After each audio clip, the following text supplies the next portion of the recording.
signal. We can but hope.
Oh, hello.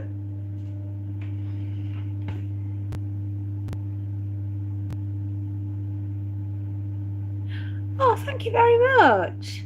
That's really kind. Am I coming through clear? And can you see me and hear me properly? I'm not sure, but if you can, just could you send me a thumbs up to just tell me that you can hear me and you can see me? That'd be awesome.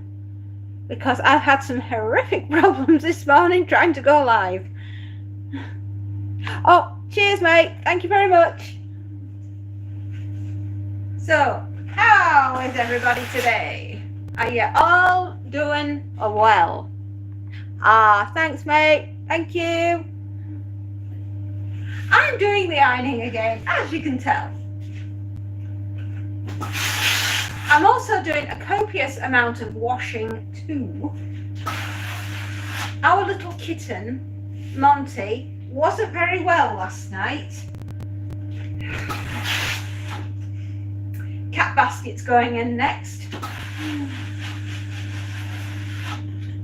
I know, it's all good fun.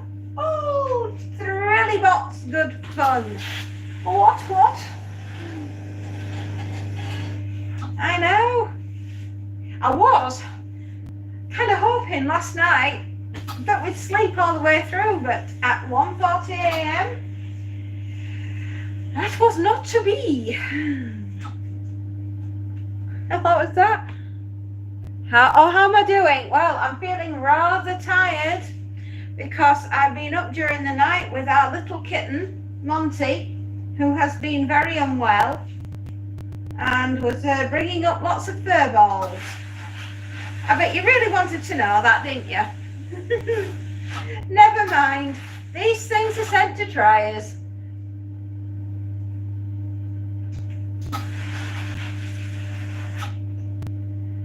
And at the moment, the young lad is running round the garden, feeling, I'm hoping, a little bit better having had some fresh air. And we are doing lots and lots of ironing today, because Wednesday is usually a very busy day. Can't complain, it's all good fun.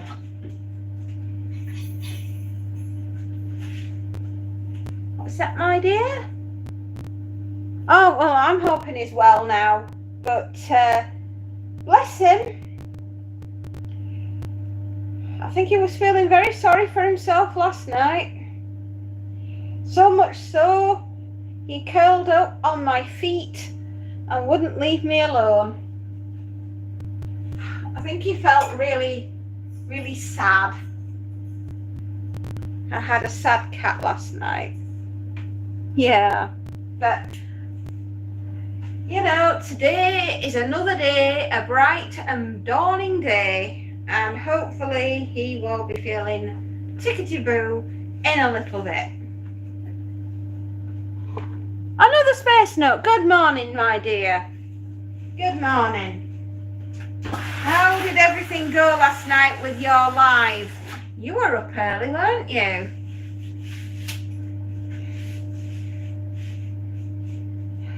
I hope your evening was slightly more exciting than mine was.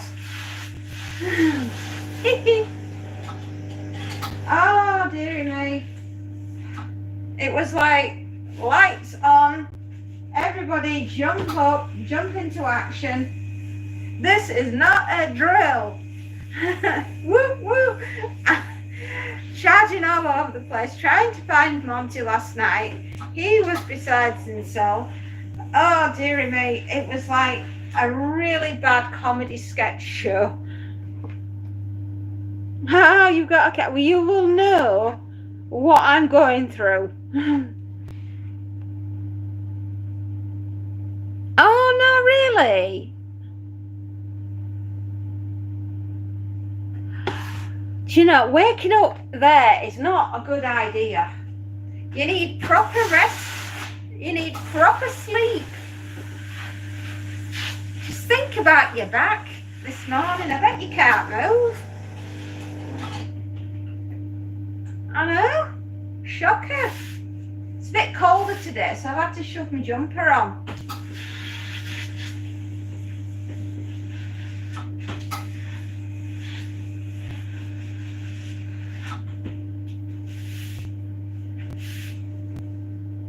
What was that? Oh, yeah, I'm up to date. I've got your messages, everybody.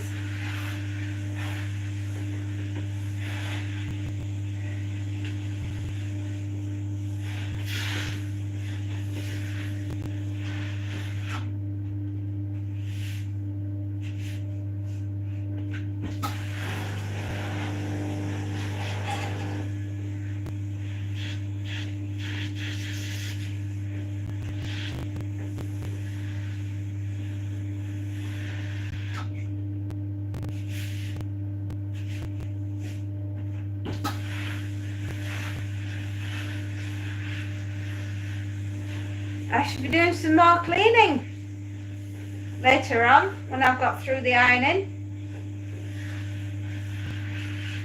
Sorting more drawers and cleaning more things.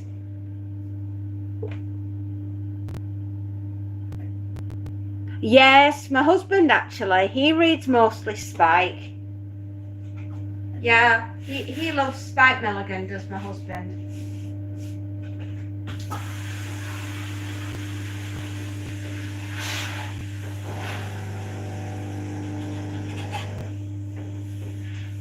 I don't mind him. I don't mind Spike. But it's not something I've actually ever sat down and read.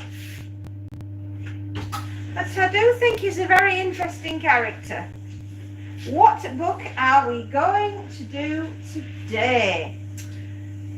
Ooh, so many to think of. So many to think. Ooh.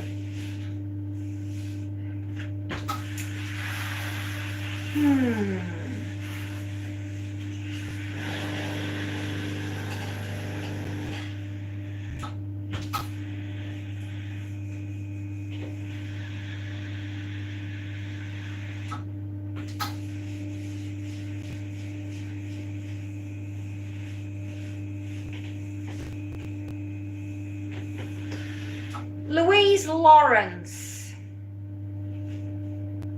That's who we'll do. I've had a think. And I've had a good old think. I want to run with a spike joke when I die. I want the words I told you I was feeling unwell. Yeah. You know, my husband said something very similar.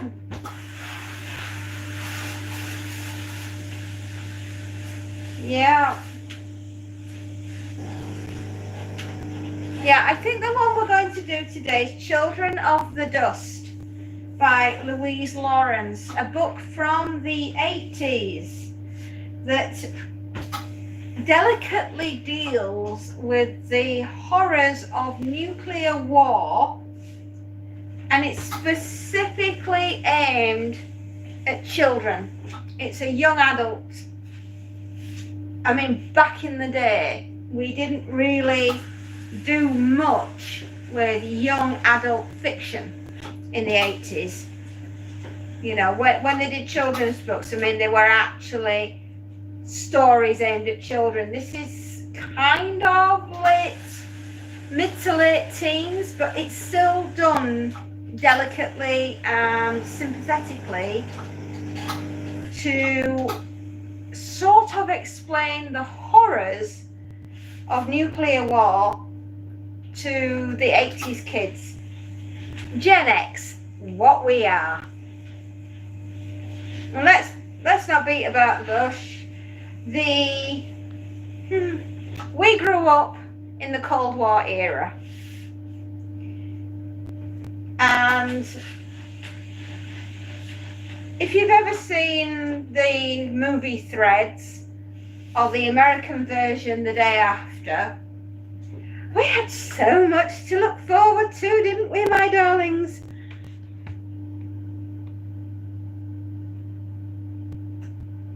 Yes. Yes, it did. Louise Lawrence, anyway. She wrote a book called Children of the Dust. And it's about, in essence, it's about two girls. One called Sarah and one called Ophelia. And these girls will never meet each other, and yet they are sisters. And we start off with the attacks have already... Hello, dear.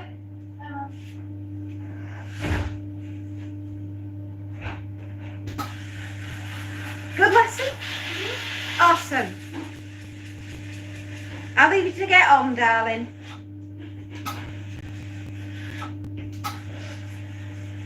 Anyway, the main characters of the book are two sisters, one called Sarah and one called Ophelia. And they will never meet, but they both share the same father. And we start off with the bombs have already started to fall. The headmaster has called an urgent assembly. He has instructed the children, those that live close enough to the school, have time to run home to their homes, you know, to get back to the parents. Those that live too far away have to stay in the school, in the hall, in the assembly hall, and stay together, and that's where they'll be safe. As safe as you can be when you have atomic nuclear warheads heading your way to blow you all to smithereens. But isn't it amazing how even in the spectre of everything hanging over, that the teachers can remain as calm as they did and tell the beautiful lie that everything's going to be all right. And honestly, it is called the beautiful lie for a reason, because you're hardly going to stand there and say, well, I'm sorry, you know, you've had it. Don't worry about handing in your own work. It's you know, it's really, at this point in time, it's not that important. You know, they're hardly going to turn around and say that. But anyway, the headmaster is doing his absolute best to be as strong as possible in the face of infinite doom. And as Sarah lives as close as she does to the school, she's one of, shall we say, the lucky ones that gets to go home. Now, at home, she has her stepmother and her brother and sister, who are twins. They are the children that her father and her stepmother have had, and they're a lot younger, and they will be at home with their mother. And it's set in Gloucester, is the story. And as Sarah's running home to try and get home to help her stepmother and hopefully get to her stepbrother and stepsister, the twins. I forget the little boy's name, but I think the little girl's name is Jenny or Jane, something. And it'll all make itself clear. The mother is frantically trying to shore up the windows in the front room with heavy pieces of furniture and the ceiling off everywhere so that the front room will become a refuge for the family. She's thrown in food, a makeshift commode, water, anything and everything she can, first aid kit the mother has, and she's just hoping that they're going to survive a direct hit from a nuclear warhead. And Sarah manages to get home, and she sees her stepmother frantically trying to get everything sorted. So she pitches in. Sarah is an absolute trooper. She pitches in, and she cracks on and gets as much done as possible. And then her stepmother turns around and says, the dog's going to have to go outside. I can't deal with the dog as well as taking care of the twins, because they're so little. They're only like 5 years old, or maybe 6 years old, something like that. They're not very old. And Sarah's like absolutely heartbroken, because I think the dog's called Buster, and the dog belongs to Sarah, and she is absolutely heartbroken. She's pleading with the stepmother to please don't do this to the dog, don't do. And the stepmother's like, no, it's going outside. And the poor girl is absolutely distraught, but she does what her mother says, the stepmother says, and out the dog goes. And he goes tearing off down the garden, and Sarah's last thoughts of seeing him are, I must try to remember this as the happy time, because there isn't going to be any more happy time. And that is our first chapter also of the book. And it's absolutely heartbreaking. If you're not crying at that point, right, you know, this book is going to have you in tears all the way through. But yeah, that was absolutely heartbreaking. Anyway, second chapter. The bombs are raining down with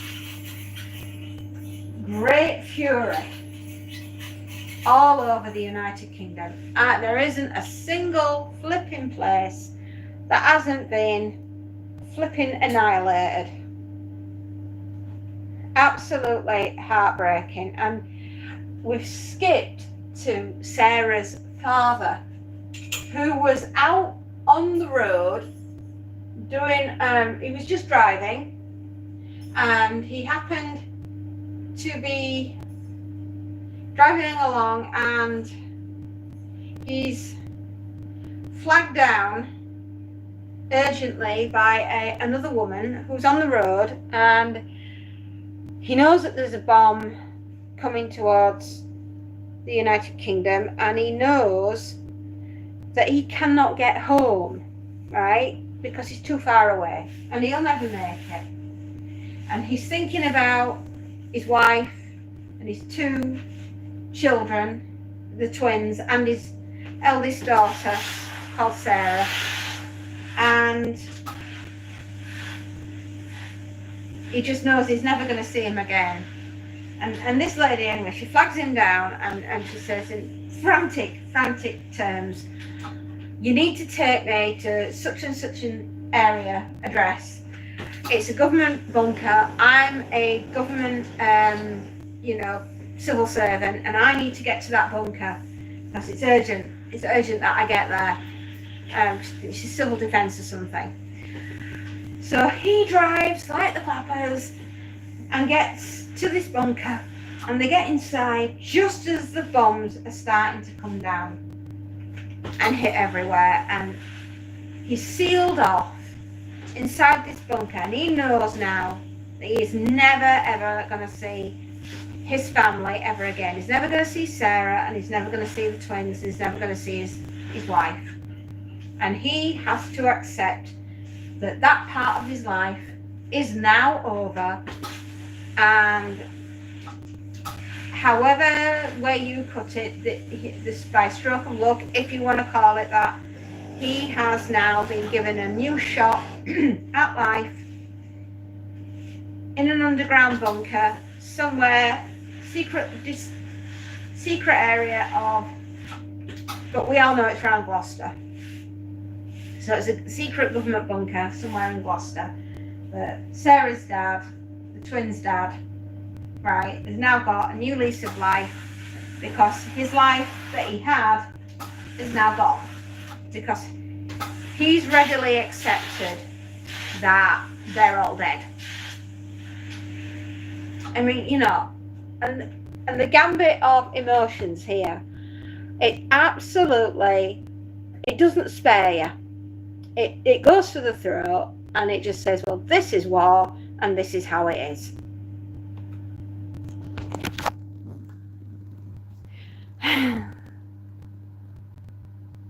Yeah, exactly. Hello, how are you? Yeah, we're discussing Louise Lawrence and Children of the Dust, an absolute classic, and should be taught alongside of Mice and Men and William Golding's Lord of the Flies, right? And John Steinbeck's of Mice and Men. It's that level that should be taught in schools, especially in the times we live in now. So Sarah's father accepts his lot begrudgingly and sets about making a new life. And then we flip, it's a bit forwards and backwards, this book, and we're dealing with the aftermath of the nuclear bombs going off, and it's how Sarah, stepmother, and the twins cope in the aftermath of the bombs going off, and how they survive in their home. And things are not going well. Things are really, really bad. They forget to block up the chimney, and radioactive dust falls down the chimney stack because it's an open fire.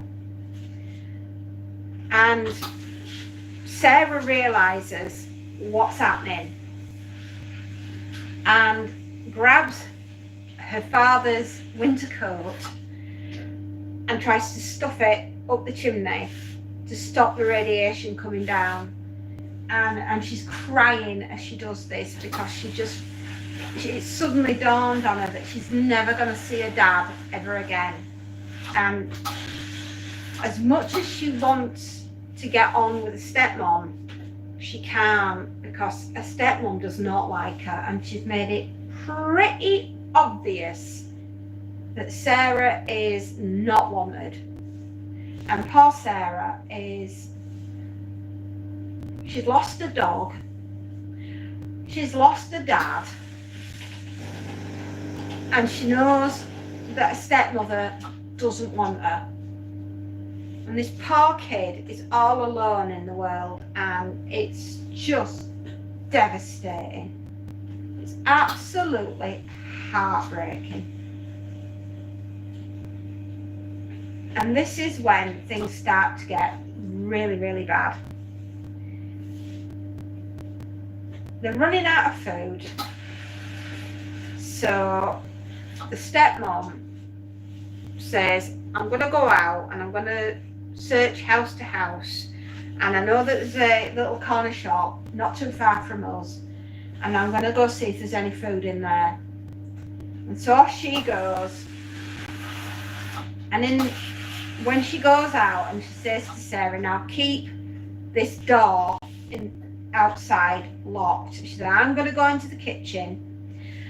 I'm going to put a heavy coat on and cover myself up and go out and search for food. And I want you to not open the kitchen door because I'm going to open the outside door, and I don't want anything going into the house, like radiation or anything like that. And sort of like it's implied that Sarah thinks that boat sailed, and it's a little bit too late because so much came down the chimney stack anyway. At this point, does it really matter? But she agrees to do as her stepmother says, and she stays and keeps an eye on the children where the mother goes out. And the mother grabs whatever she can while she's out there. And the little boy, one of the twins, the little boy twin, is like, oh, she's going to the corner shop. I hope she brings me back I think it was he wanted a Mars bar and a can of Coke. And when the mother comes back, and he's saying, well, where's my Mars bar? Where's my Coke? And he's like screaming at this point, absolutely screaming at her, you forgot to get me what I wanted from the shop. And I don't think the stepmother has taken to motherhood quite in the way you would think. And maybe she's really, really, really stressed at this point, but she snaps and says, they didn't have Mars bars and Coke at the shop.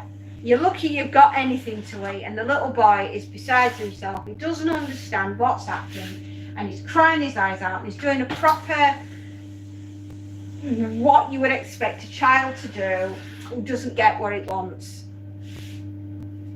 But as Sarah's looking at him and she's trying to comfort him, and she's saying, and she's thinking, it's straight in the back of her mind, that pretty much soon he's not really going to care so much about Coca-Cola and Mars bars because he's going to be so poorly with the radiation sickness. It's just, you know, she doesn't think they've got long. And then, as it would be, her stepmother starts to become very, very poorly. Very poorly indeed. And her teeth start to come out, and she's bleeding, and her hair's falling out. And from what you can understand, this woman, she's got radiation sickness, and she's dying. And she knows she's dying. And she knows that there is a church nearby, and the local vicar and the parishioners are, you know, it's implied that if you get so sick and you need to get away from your family so you don't make them sick, please come to the church and we'll give you some tablets to help ease your pain. And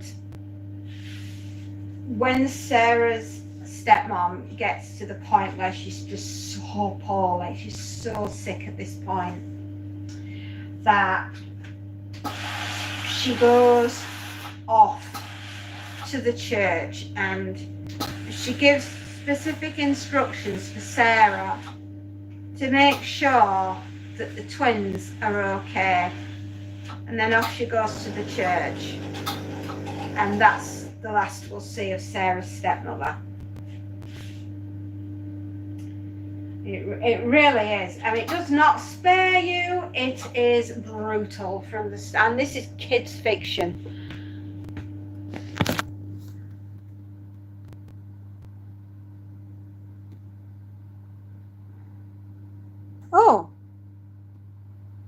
Oh gosh, have I missed a little bit? Oh, yeah. Thank you. That's right, in my session with nuclear materials, I learned that a nuke would only really be super dangerous for 3 days. We have a 3-day supply of food, water, and emergency electric. Yeah.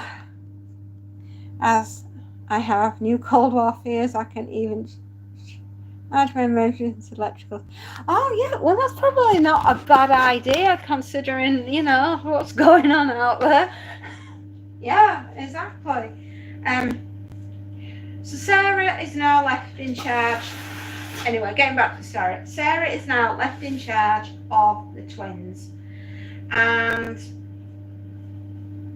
she also has to go out and see about food and water and everything else. And she decides while she's out and about to have a look to see if there's any new and interesting toys in somebody else's house that she can take back for the children to play with. And she finds, I believe it's the Millennium Falcon. And I just think that is pretty cool. And she brings that back and she washes it for her little brother. And she wants him to have it to play with because she knows that her little brother isn't very well. And he too is starting with radiation sickness. And it's not long before her brother is so poorly that she ends up taking him. I think she either dies at home and she buries him at home, or she takes him to the church. And that's how she knows that her stepmother has died. Yeah, I think that's what happens there. It's a couple of years since I've read it, so I'm doing all this from memory. In between all this, poor Sarah has to go through the absolute heartache of finding her dog. And this is just the worst. She finds her little dog, Buster. Honestly, I swear his name's Buster.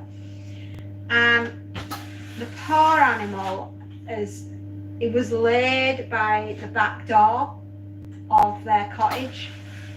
And she looked at the back door and she could see where he's been scratching on the door because the paint had come off. And the poor animal, and she's absolutely heartbroken at this point. It had been scratching, trying to get in, and obviously succumbed to radiation poisoning, and the poor animal had died. And I mean, you know what? If you're not tearing up at this point, if you're not ready for it, reaching for handkerchief and crying your eyes out, absolutely. So we've got some decision making to do here, haven't we? Sarah thinks where we are is not sustainable to us surviving. And I'm not feeling very well now either. and I've got my little sister who's left. Is it either Jenny or Jane? And I have got to make sure that she survives. I know that I'm not well, and I have to make sure I leave her with someone who's going to be able to take care of her when I'm gone, and it's not going to be long before I am gone. So she remembers a gentleman who lives on the outside of the village on a small holding farm, and she hopes to goodness that he made it on the farm, because in Sarah's mind that's where she can leave her little sister with half a chance of survival. So off she goes on a very, very long, worst road trip that she's ever going to do in her entire life. And she takes her little sister, and on the journey she happens to find some baby calves that have been sheltering in a cattle stall, and because they've been surrounded with bales of hay, and they were indoors, and the doors and everything, the windows were sealed in the barn, the radiation hasn't got in, and so the cows, the little baby cows, the calves, seem to have escaped the worst of the radiation. So she thinks, oh, I must tell the farmer on the small holding where they are, and tell him that, you know, to come and get them, because they're going to need feeding, they're going to need some water, and, you know, there's a chance that these little calves will survive, and perhaps if I offer those along with some seed packets that I found, because she found some seed packets as well, so they could grow food, maybe that and the cows, and he may take a little sister, because I'm really, really running out of time here, because I'm really quite ill with radiation sickness. And so off she goes on this journey, and she reaches the gentleman who has the small holding farm, and she says where the little calves are, and she said, and here are some seed packets, and will you please take my little sister, because I don't have a lot of time left. I'm really ill now. I'm very poorly. And after a little bit of thinking and sorting and everything, she manages to ensure that her little sister is taken in by this gentleman, and that he knows where the calves are and everything, and off she goes, our brave Sarah, and goes to the church and takes the painkillers, if you want to call them, wink wink, the painkillers, and goes to find where her little brother is. Yeah, because I think she took a little brother there, and to find a stepmother, and this little girl who's never been shown an ounce of love in her entire short period of time being on this earth. She settles down beside them so that she can be with them, because she doesn't want to be alone. I mean, it just not rip your heart to shreds.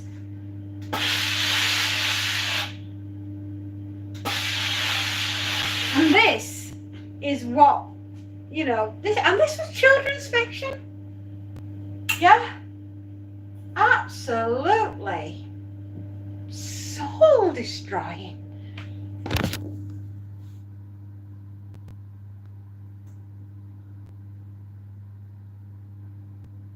Oh, right. Oh, hello, hello.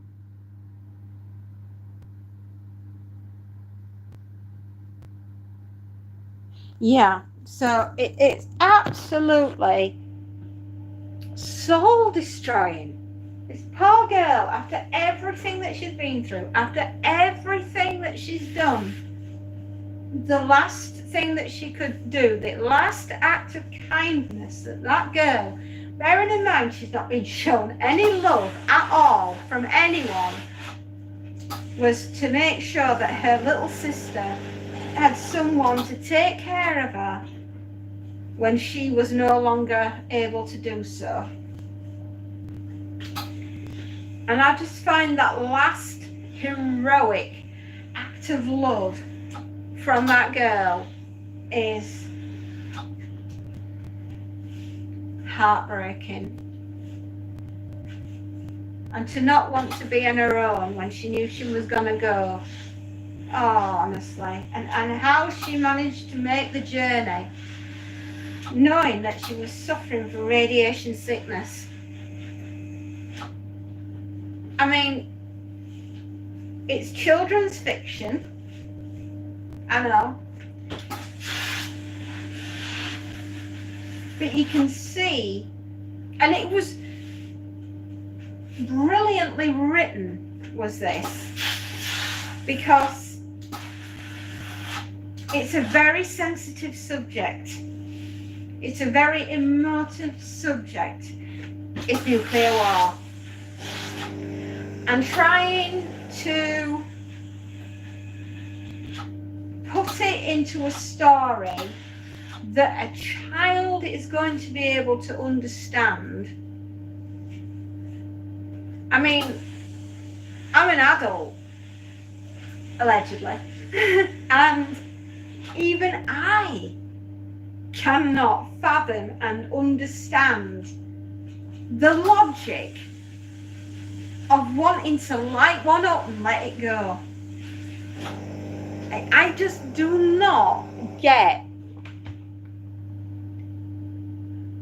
I just do not get and understand how these things can be the answer. If war is the answer, it must have been a very stupid question. Nothing good will ever come from having these things in the world. It won't. And I think that's what Louise Lawrence was trying to put across in the story, which is why it's so brutally and hauntingly harrowing.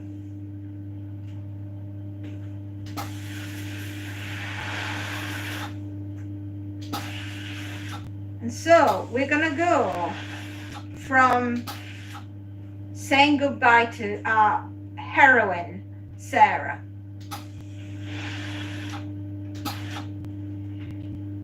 May her little soul rest in peace. And we will go to the government-run bunker where her father is still alive. And it's explained from this point onwards that her father and this mysterious woman that he picked up at the side of the road and rushed to this nuclear bunker, they have both got together, and for the sake of the producing the next generation to survive the new, to what's going to go out into the world when the radiation levels are dropped to an acceptable level. I mean, in no good sentence should the words an acceptable level of radiation ever enter the conversation. And yet here we are talking about it.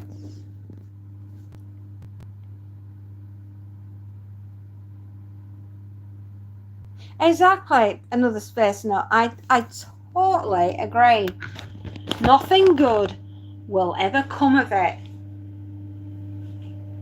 and nothing good ever will. You know, you are literally playing with fire.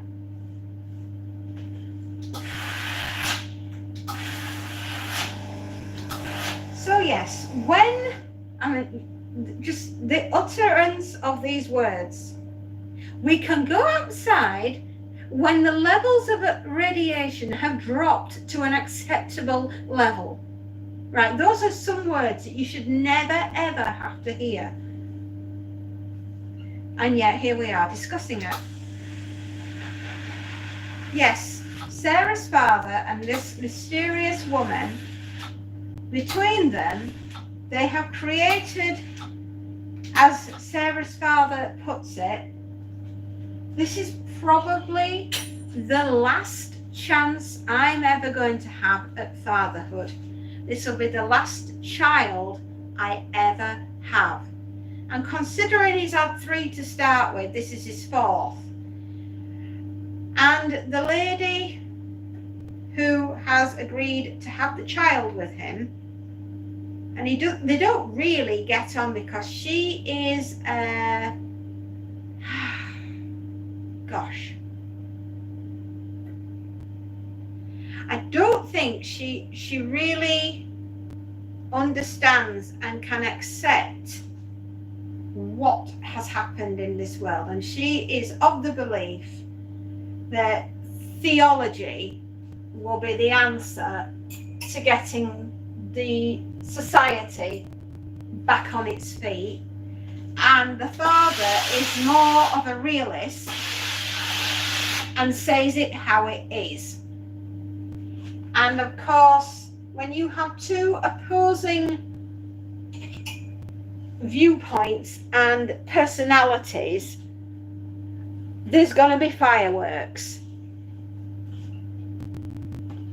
Even Oppenheimer lived to pretty quickly hate what he did with his new famous yeah, he did. I know. I went to see that actually at the cinema. I thought it was a very good film. Absolutely fantastic film. Cillian Murphy was amazing. Anyway, sorry, back to the plot. So you've got Sarah's father has had a child with this woman because, as she put it, we need to create a new beginning and another set of humans to go out into this world. And you know the word, right? You know the definition of insanity is to do the same thing over and over again and expect a different result. Well, that's kind of how that woman's brain works. And Sarah's dad is like a bit more realistic and a bit more like, well, you know, this is what we've created. This is what we've got to deal with. If our child survives, then it's meant to survive, you know, and kind of leaving it at that. And of course, because they've got 2 opposing viewpoints, there's going to be a massive personality clash, and all these 2 can do is absolutely tear chunks out of each other at any given moment. And the only good thing that ever came out of their union was this child, Ophelia, which I believe her name means the light, and the name Sarah means the princess, and Ophelia means the light.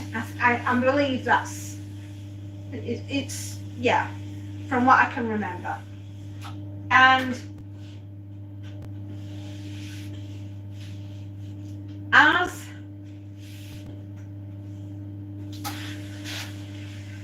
they're getting older, because there's some other children that are born in the bunker from other couples that have got, you know, together and made the children for the new generation. And it's how they deal with going out into a brave new world, basically. You know, we're dealing with a Gloucester that nobody's going to recognise. Absolutely no one.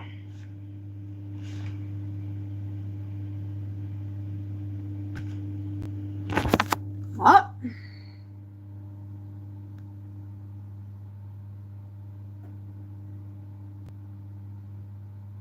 Yeah, we are. Sorry, I just missed that. Whatever it was.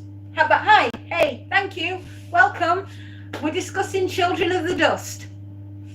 So, the children that were born in the bunker, several years have rolled on by, and these children are now teenagers. They're about between 16 and 17 years of age. And it's taken that length of time for the radiation to get to an acceptable level. I know. How are those good words? Exactly. But yet, here we are discussing them. Yeah. So, it is deemed that they will go out in one of the modified government supplied trucks out into the great brave new world. That's the only way I can describe it, is that it is a brave world out there as well. Woo! And there's all sorts of stuff going on. So they go out in this truck, and they how my brain here, how do, after all this time, do they get a truck? And you know, how is it still working? But off we go. I can't remember if it was fuel. They had like petrol for it, or if they were sort of like walking out with like pulling like this kind of thing behind them. I just remember they go out and they're in the suits, you know, just in case, you know, and they're out there and they're going out for an expedition, and that, my darlings, I don't want to tell you anymore, because obviously I don't want to spoil the ending, because I really, really want you to read this book. And you know, I've told you all about Sarah. I've told you all about what happens to her, and that does take care of a good chunk of the first half of the book. And knowing that her dad survived, and poor Sarah thought he'd already died, but she would have loved to have met her sister Ophelia, but unfortunately she never will. But it's the adventure that Ophelia goes on when she leaves the safety of the government bunker, and her mother doesn't want her to go, but her father does, because he just said, you can't stay here and live in the bunker for the rest of your days. You've got to go out there into the world, and for good or for bad, you need to find some way to create a world in which you can live in. And I'm sorry, he says, I am sorry that this is the world that I and the people like me have given you. I am so truly, truly sorry. It is. It's so sad.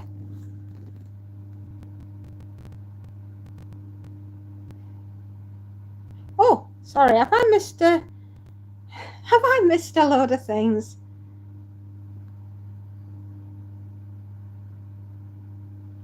Oh, only one or two misplaced comments. Oh, right. I hadn't seen them. I'm so sorry. It's a good sign. I take it as a good sign, guys. Yeah, just in time. I need to call a client and break it. Oh, oh yeah. Oh dear. Good luck with that. Another space note. It's never good giving bad news. It ain't, mate. Oh, great. I'll see you soon then, my love. Oh, thank you. Thanks, lads. Thank you. Thank you so much for watching over me. Honestly, you're so kind. I don't know what I'd do without you watching over me like that. I really appreciate it. So anyway, yeah. Ophelia's dad, Sarah's dad, right? He's apologising profusely for what his generation have done to the world and the world which these poor darlings are about to inherit. And it's probably one of the saddest scenes in the book, is having to sort of say this to your child. It's like, I am so sorry that you are about to inherit hell on earth and my generation caused it, and I don't know what else to say to you other than good luck out there, and I hope you make a better job of it than we did. And so Ophelia and some of the other children, along with her father, go off and that's as far as I'm going to get and tell you, because I really, really wanted to read the end of this book. I don't want to spoil the ending. I've explained the premise. It's nuclear war. Nothing good ever comes from nuclear war. How possibly could it? And Louise Lawrence was a fabulous writer. She really, really was. And her ability to be able to put this into a story that young people would understand. I mean, like I say, allegedly I'm an adult, and even I cannot understand what the merits of nuclear war. I honestly, that part escapes me. I am not an advocate for stop me and light one up. I have read countless books on nuclear war. The subject terrifies me and yet fascinates me at the same time. It's just one of those horrible things that we've all had to grow up in the shadow of the mushroom cloud. And yet, you know, I went on to have children, knowing full well that this was always going to be a part of our lives. And I just find it so incredibly distressing and sad. And yet I do read the books, because I think it's called a morbid fascination with the subject. And you just would not think that someone could turn it into fiction for children. But Louise did. And she wrote a very, very beautiful, hauntingly scary book. And it's on Kindle, if you want, or I'm pretty sure it's probably still in paperback form. And it's one of those books that it's in my top 100 books that you should read before you die, because it is absolutely brilliant. It's heartbreaking, it's incredibly as important today as it was when it was written. And believe me, I like I say, I'm Gen X. I grew up in the Cold War era, and we were always at our school every week. We'd do a drill, especially at the height of when it was, which would be around about when I was 10 years old, about 1986.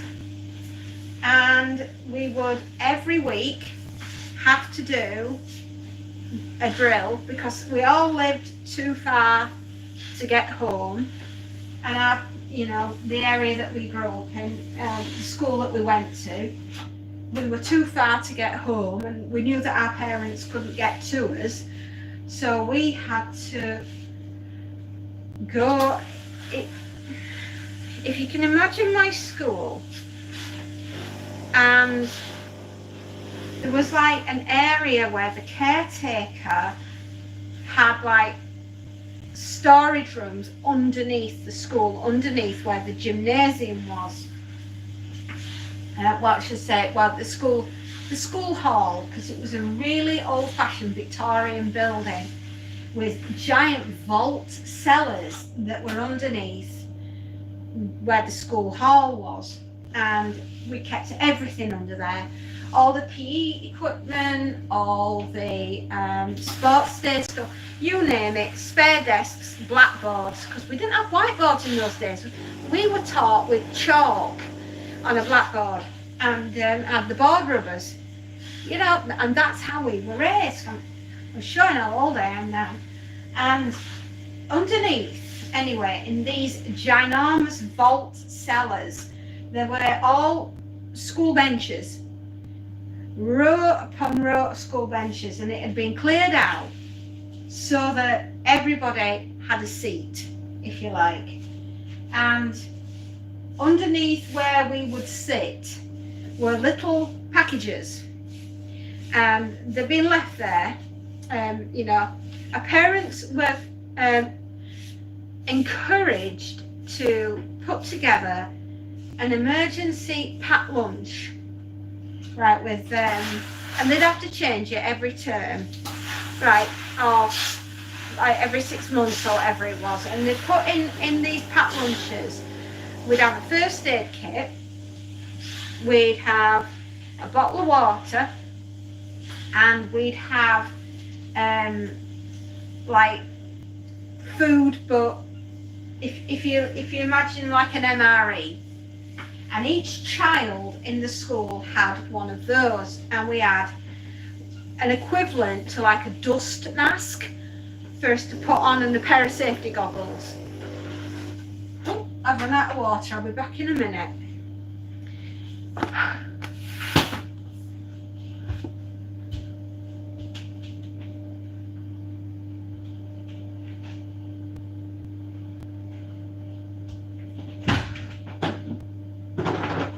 There we go.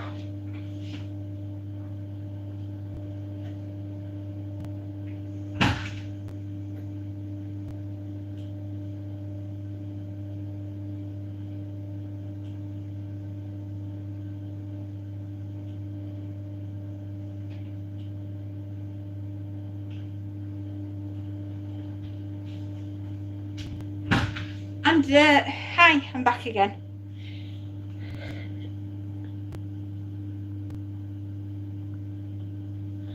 Hello.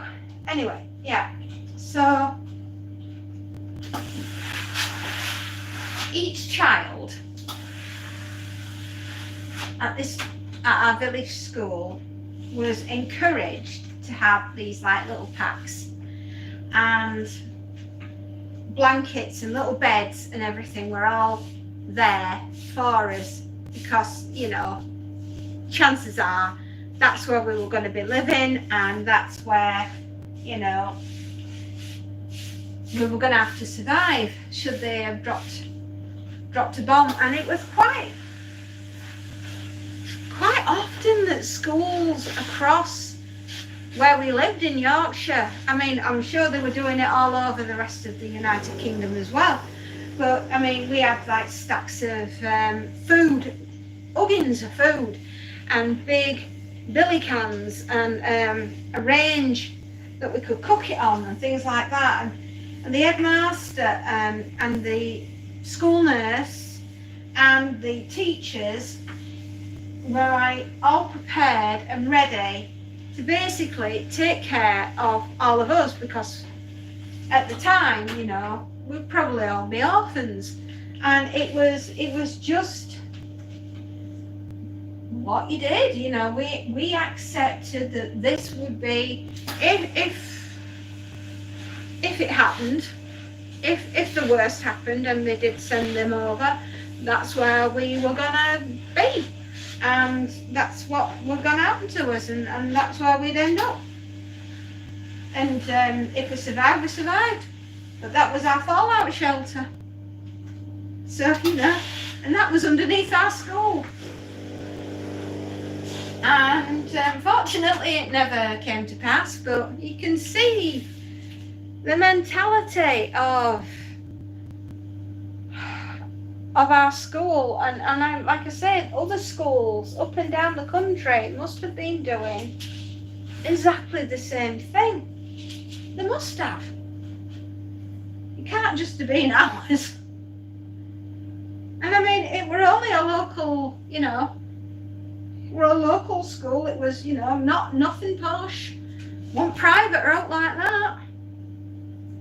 So I don't know, maybe in the private ones you got maids to be able to help you.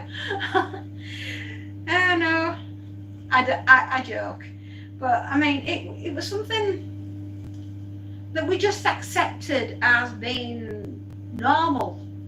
If our school did it, then every school must be doing it. So, yeah. And I mean, if you to ask the generation that we've given birth to, which is Gen Z, Alpha, and I don't know what's the next generation after that called. I don't know. But I just wonder how they cope, growing up, and that was just seen as normal behaviour.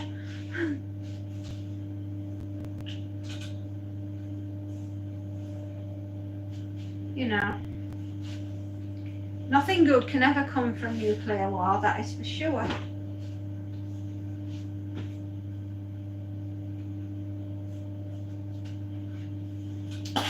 And that's what Louise Lawrence was writing about in her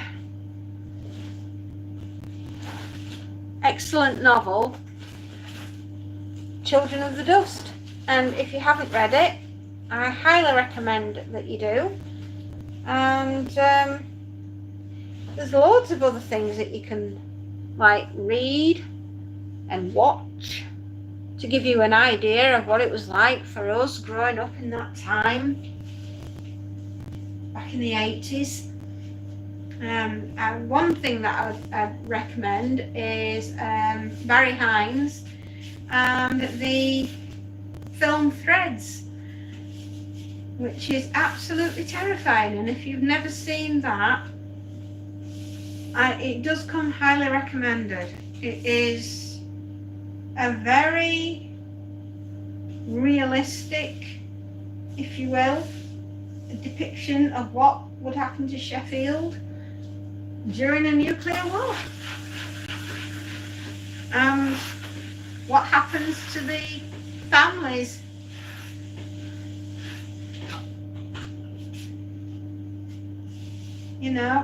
There's two young people in that, Jimmy and Ruth. And Ruth and Jimmy have to get married and have a baby.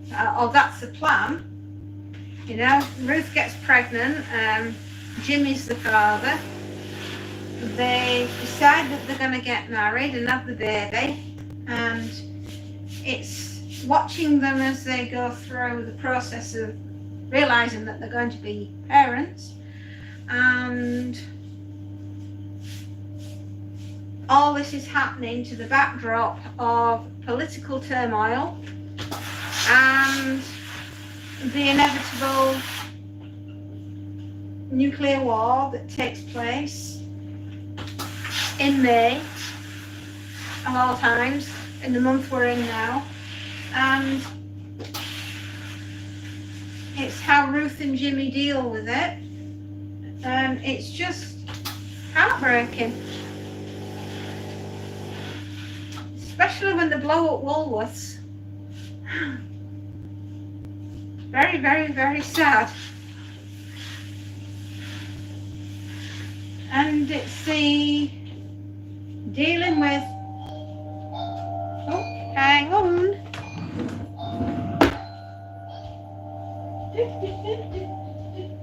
Oh, hi.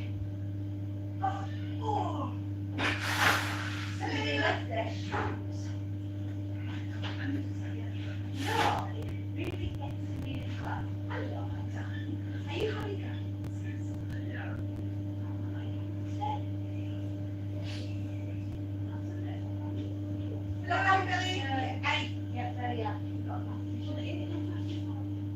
everyone's going to pass the car, yeah. Even if you're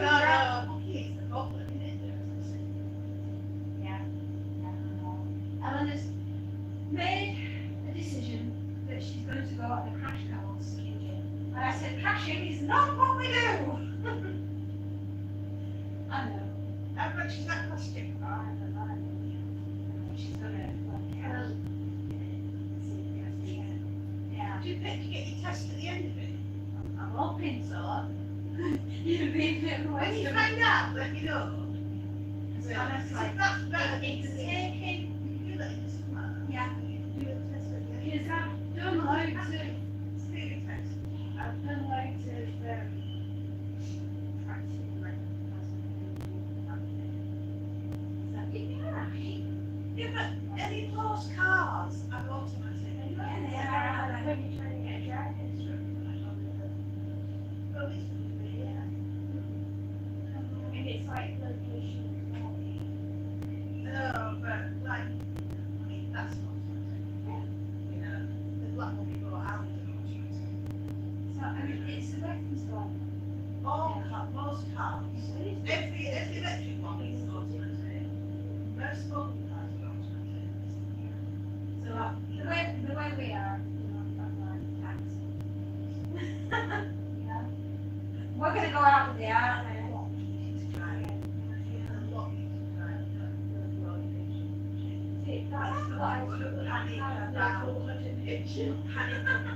Panic about stalling because we don't have that, you know. It's just not good. Yeah, exactly. It's all how we used to do, just for those sentences. Anyway, we'll be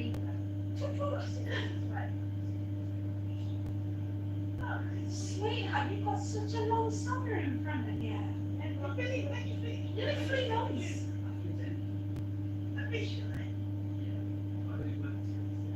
Oh, wait, where are you going to work this week? Oh, is it a surprise? It's a baby, so you don't organise it. Oh, no, I'm so glad you organise it. No, it's really not. That's from July. Oh, really? Yeah, that's perfect. Awesome. Oh, that's brilliant. So I did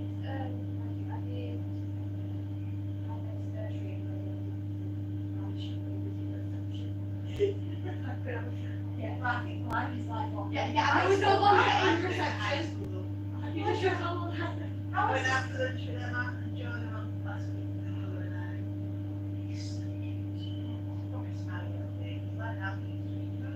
yeah. You were a happy baby. Like all of us. Actually, no, to say you really are so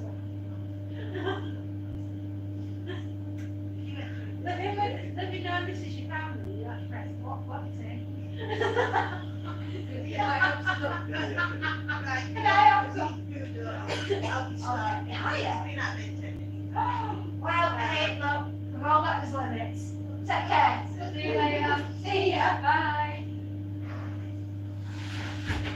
Sorry, I should be there. I've got to say, giving my phone call. Don't worry, my lovely. Don't you worry, my little precious. You just get on and do the bits that you need to do. So I had my phone call, and she said, Hang on, I'm sorry. Do you want to do it out here? sorry, sweetheart. Yeah, I had my phone call. With occupational health. They've kind of said that we're doing what we can with that.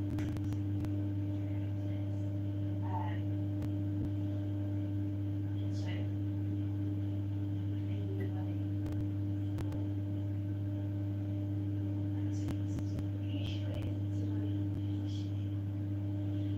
I can't get any extenuating sickness on my condition unless it's official diagnosis. So I can't get an official diagnosis for my endometriosis or my sarcoma while it's in the test and the surgery for 2 weeks. And they just do it straight. So I'm just going to say, well, Do it. and then if my MRI comes back clear, then it's showing me like no CSF fluid or like headaches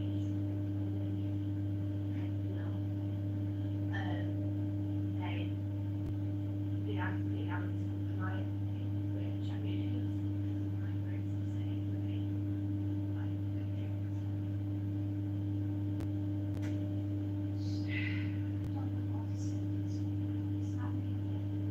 I don't know, but I'm like, how can a workplace be supported if you can't have like some, like I get like some people have like health problems and they go to Marbella. I don't want to go to Marbella. I'm not from Essex. I don't want to go to Essex. The only way is Essex.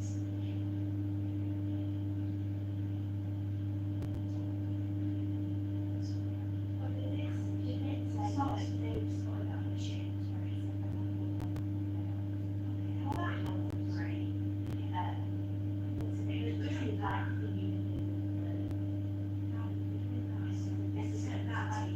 except that, but one thing she's because I made the clinic to say how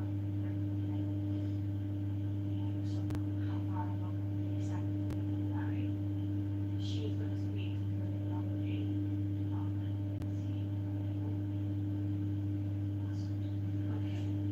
I'll talk to you later on about it, alright? Okay, sweetheart. Love you.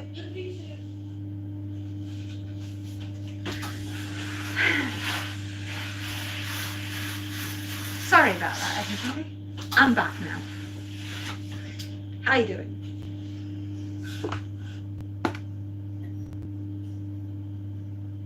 Oh yeah. Yeah, they are. Very, very similar films. And obviously the, you know, the snowman, when the wind blows. Yeah.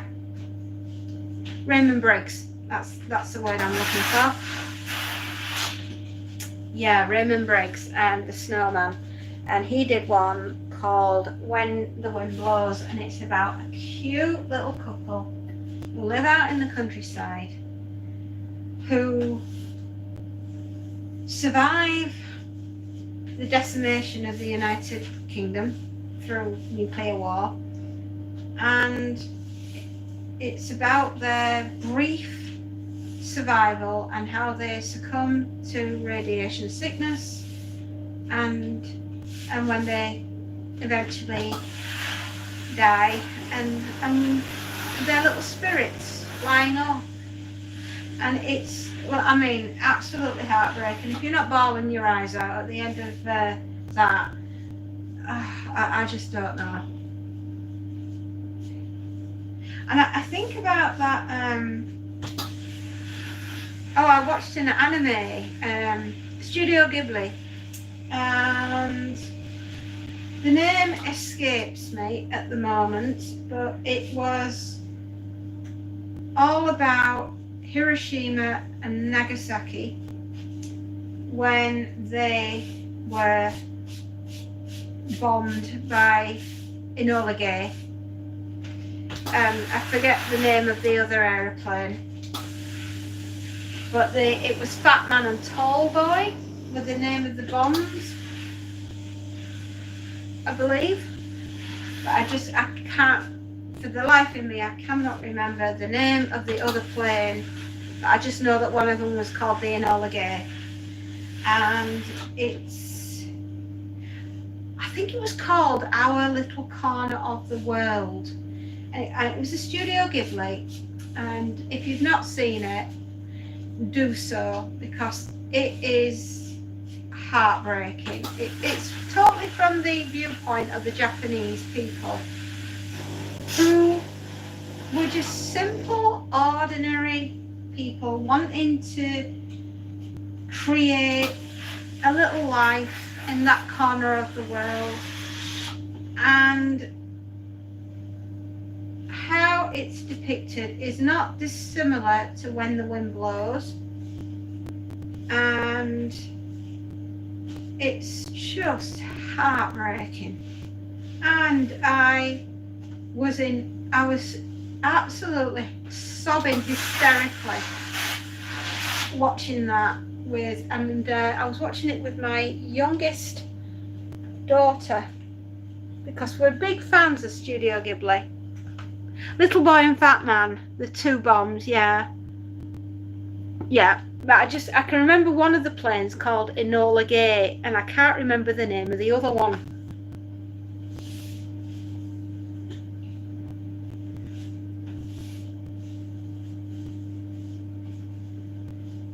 And anyway, it was just from the Japanese viewpoint, you know, because we see everything from our viewpoint, you know, the British and the Americans, and it was so different to see it from the viewpoint of the Japanese, because, you know, nobody ever looks at it from the viewpoint of the Japanese. And it was just heartbreaking. And I was sobbing my eyes out, because I got so invested in all the characters, and they were such a happy little family. They really were. And the girl, because there was two of them, there was a little girl, and then there was the older one who just got married, and her husband had gone off to war, so she was living with her husband's family. And I think she was the aunt to this little girl, and there they were, just out walking, and they got caught up in it all. And the little girl was killed instantly in the blast, and her aunt, the one that had married into the family, her husband was off at war. She was an artist, and she was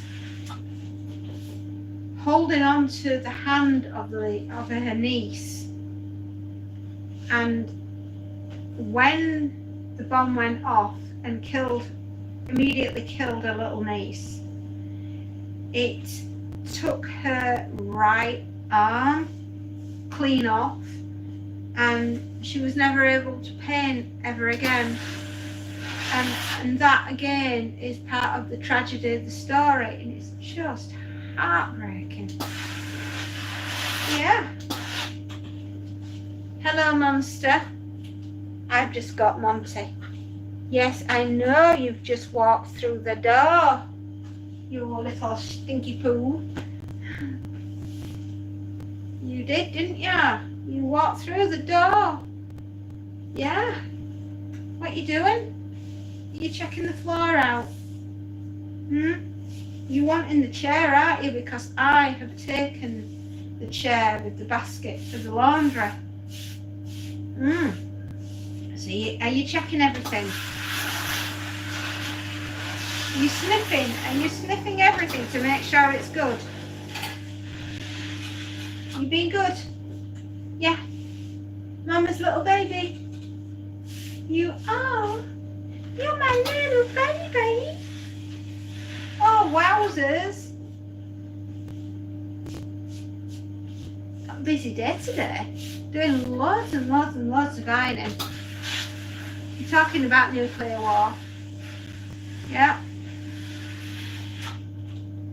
And there's another really good book that's aimed at children. It's called Brother in the Land by Robert Swindell. He did an awful lot of stuff for children with Robert Swindell. He did an awful lot for like the Point Horror series, Scholastic, Christmas, scary, ghosty things. If you want to know some of his works, when I did the last selection for the 24 Days of Advent Adventure for Christmas on my long form video, there are a couple of Robert Swindell stories within that collection. Just going to turn this off for now because we're going to be swapping the board. So I'm going to make a little note here. Yeah, we're going to have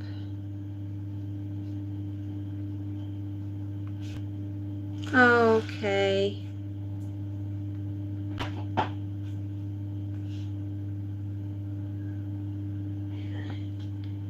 Okay, one king duvet cover, 4 case.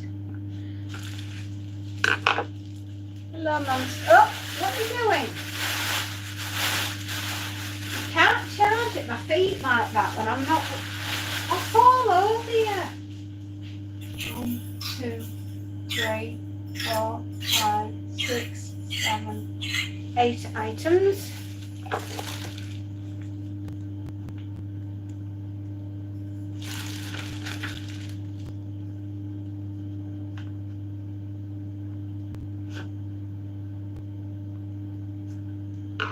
There we are. In between chattering away to you, my dears. Don't want to lose that one now, do we? That would be sad.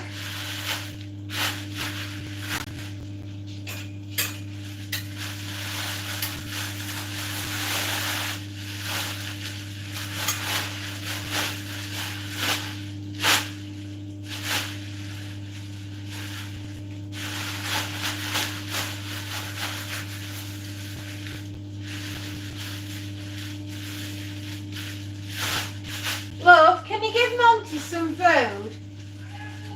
All right, well then he's not having any more because he's been a fat monkey.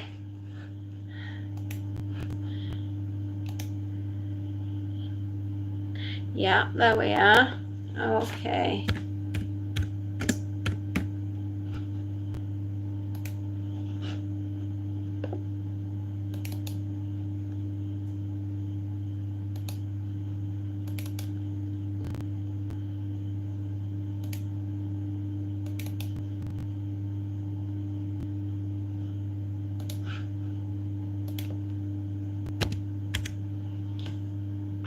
Okay.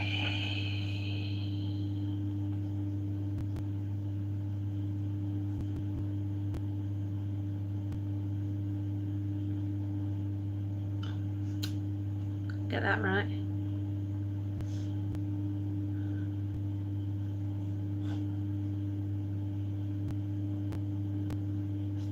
Lovely.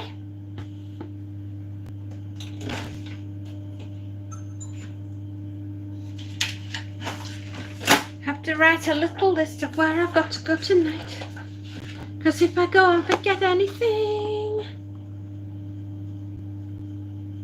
it's all on me.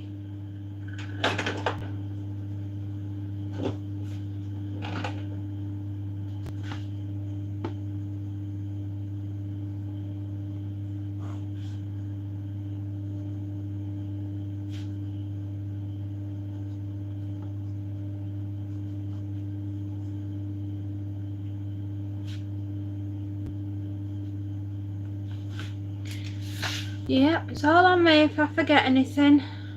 So I better flipping not, eh? Otherwise I will be snookered.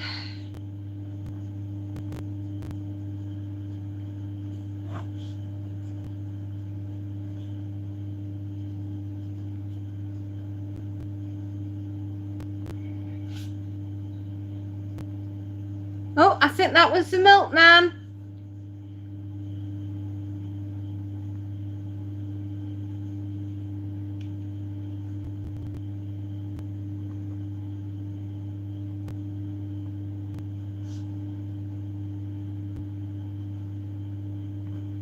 Okay.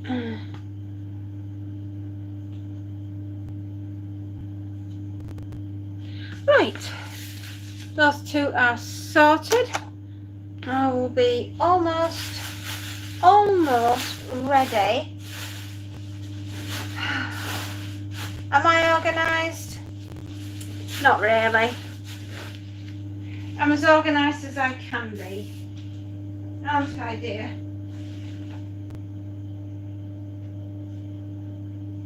You need to go upstairs and be a good boy, because I'm busy down here.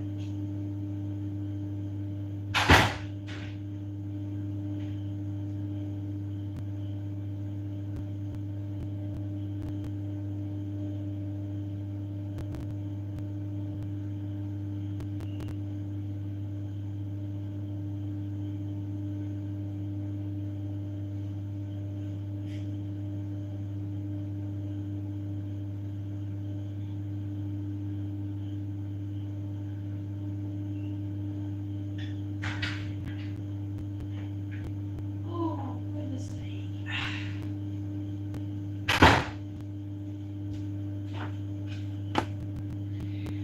Right, I just need to move you slightly there. And do that and do that.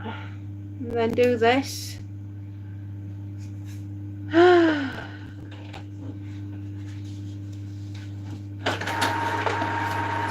And then go up here and pick this and press that and do that and press that.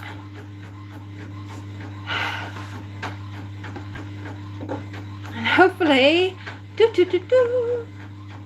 we will have a grand master plan.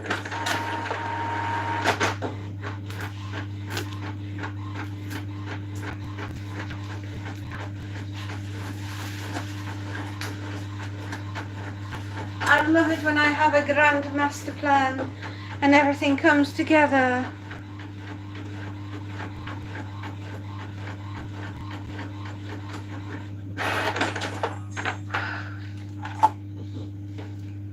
It would help if when I held scissors I had them the right way round.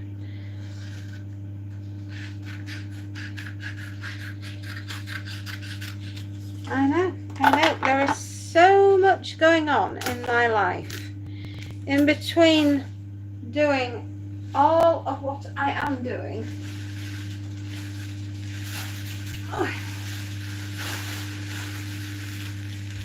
And moving things around and getting things where they should be.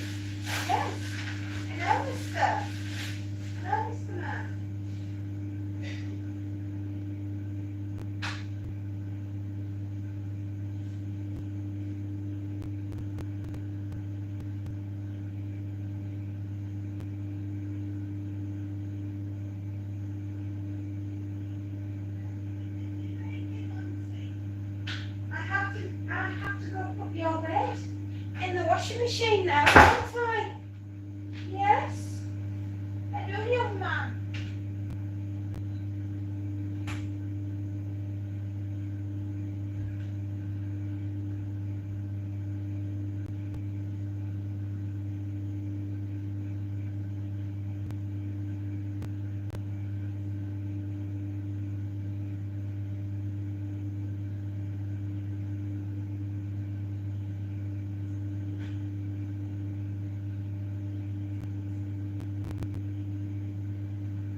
take the iron off.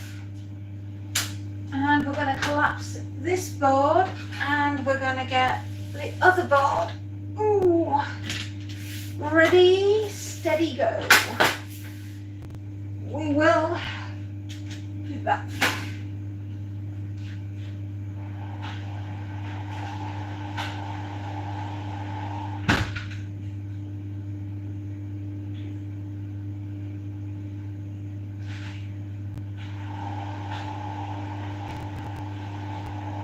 Oh, yeah, we need the other one.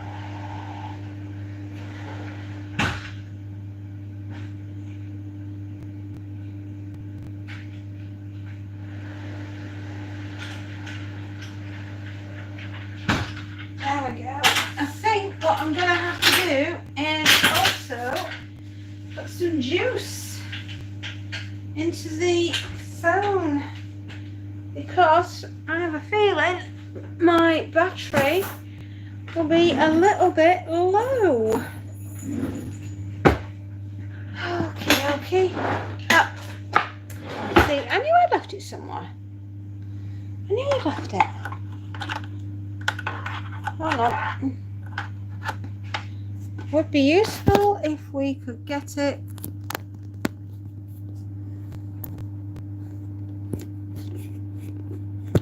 Oh no. Help. They're all.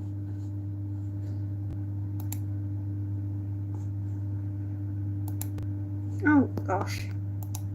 Okay, that's that gone. Right. Save that, get that out of the way, and then pop that down.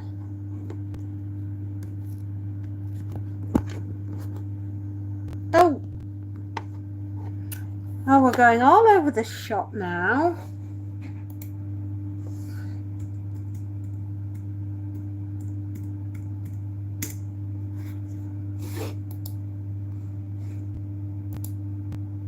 There. All we need is to just balance that against the screen. Are we in business? Are we upside down? Does anybody know? And do you care? Or are you just glad that I'm on the screen?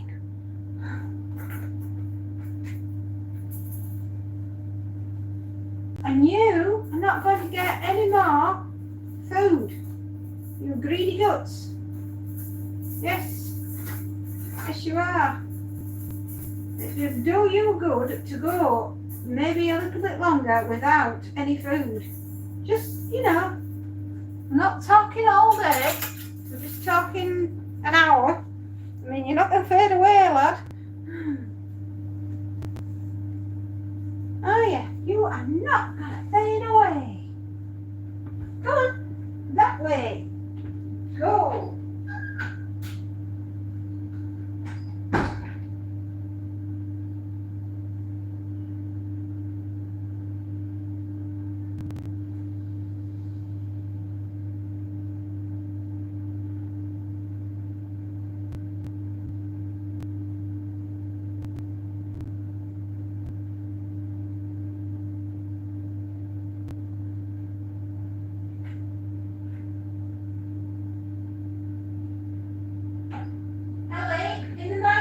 Can you put the chicken in the fridge?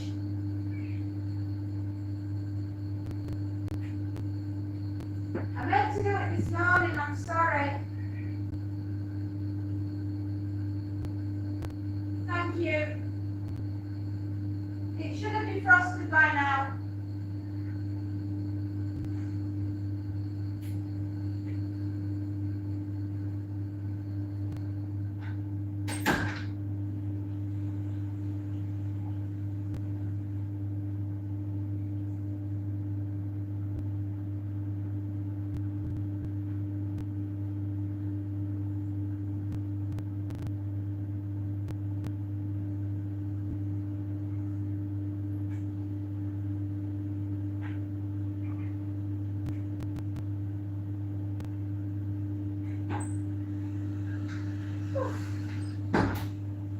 There we are. Crisis averted. Dinner is okay for tonight.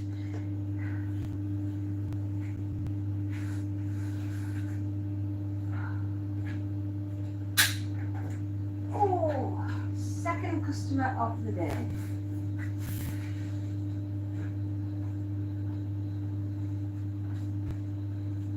Right, there we go.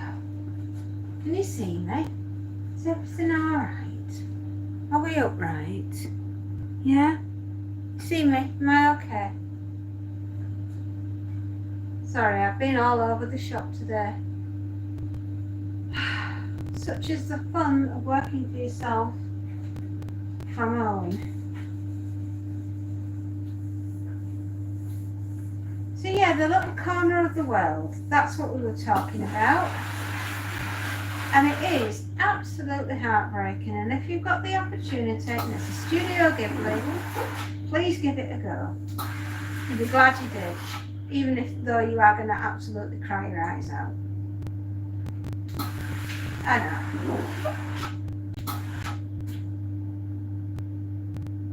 Well, you know, they do say that some of the greatest, most heart-rending stories are written from true life.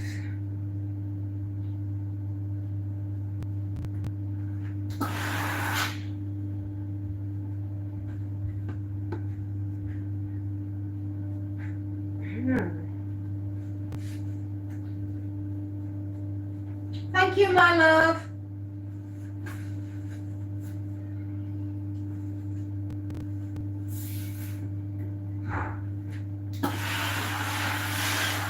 We're having fajitas tonight for dinner. In case anyone was wondering what we were making, that is what I have decided is on the meal ticket tonight. And I am really looking forward to it. Yes, I am. Yeah, it's going to be lovely.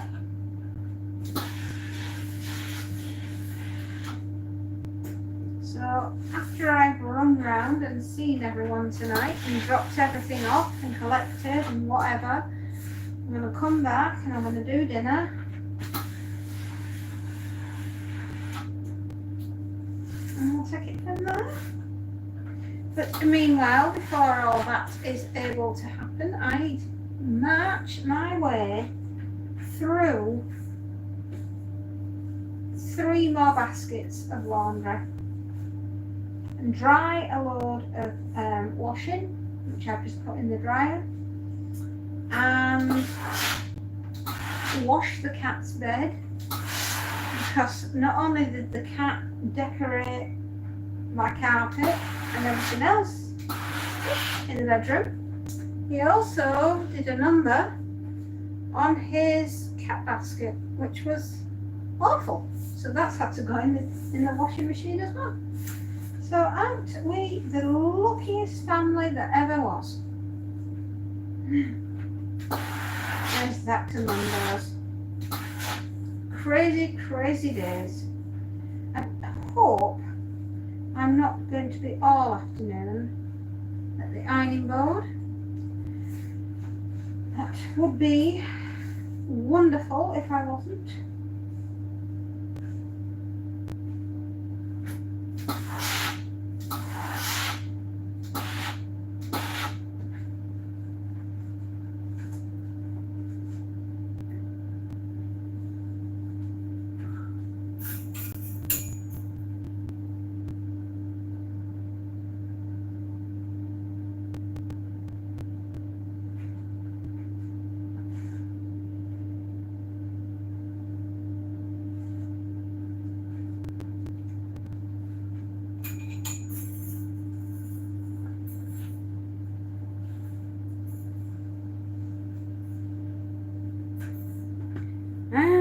Oh, hello, hello, hello.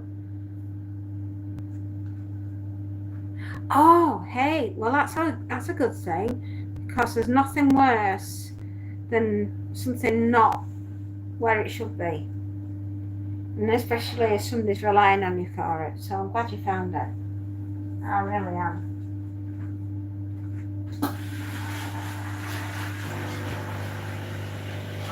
Was everybody okay with it then? Yeah? A-okay? Ready to rock and roll? I was just talking about a little film, another space nut called Our Corner of the World, or This Corner of Our World. It's a Studio Ghibli, and it's about the Japanese and their viewpoint when Little Boy and Fat Man got dropped on them. It's Hiroshima and Nagasaki.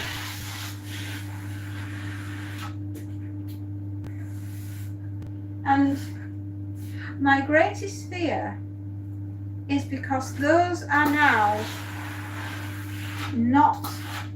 almost not in living memory of, because obviously the people that went through it are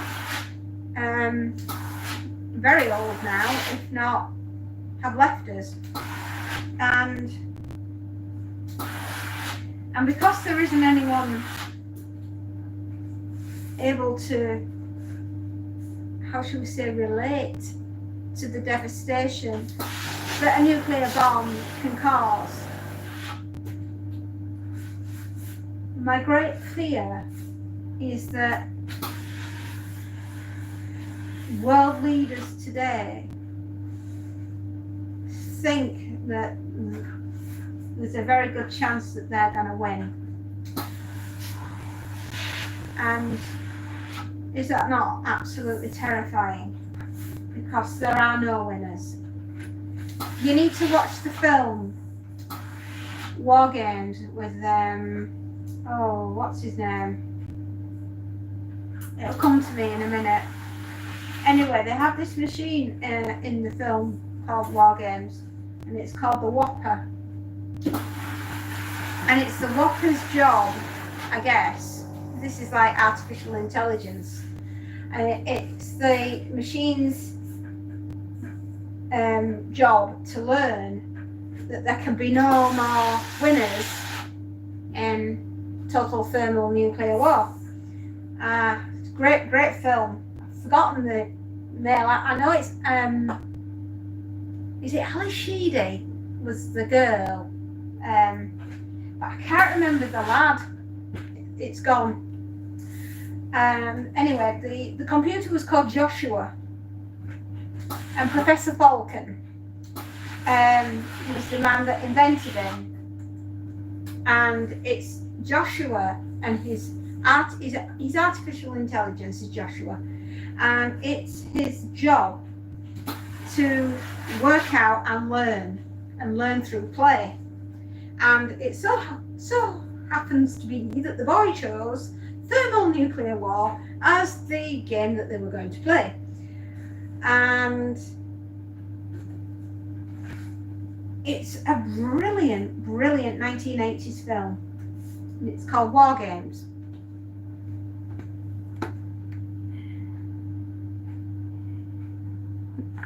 And our audio was missing on the raw files. Oh, right. I don't know who that is, but oh.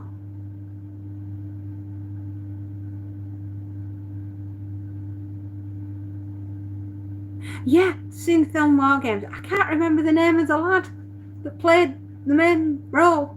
No, gone. Poof. Oh yeah. I think it was Ali Sheedy was the girl, but life in it, can't think of lad's name. It will come to me. I think he same lad that played Ferris Bueller, but name's gone. Oh, thank you. The voice from above has just told me who it was.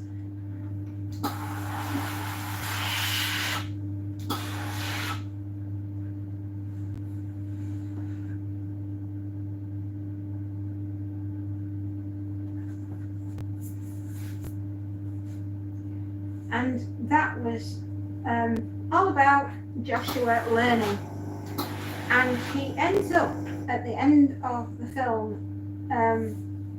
when he realizes that he's not doing very well with the thermal nuclear war game that they're playing. And he decides to play a game of what I suppose the Americans call tic-tac-toe, which is to us noughts and crosses. and he keeps playing it over and over and over again, and it's just like the screen goes into like a blur while Joshua's learning the game of noughts and crosses. We'll call it noughts and crosses, and he is playing it over and over and over again, and in the end the screen goes blank, and talking, and he's talking to Professor Vulcan, who is his creator, and the machine comes to the realization that it's a game that no one can win, and his last words to Professor Vulcan are,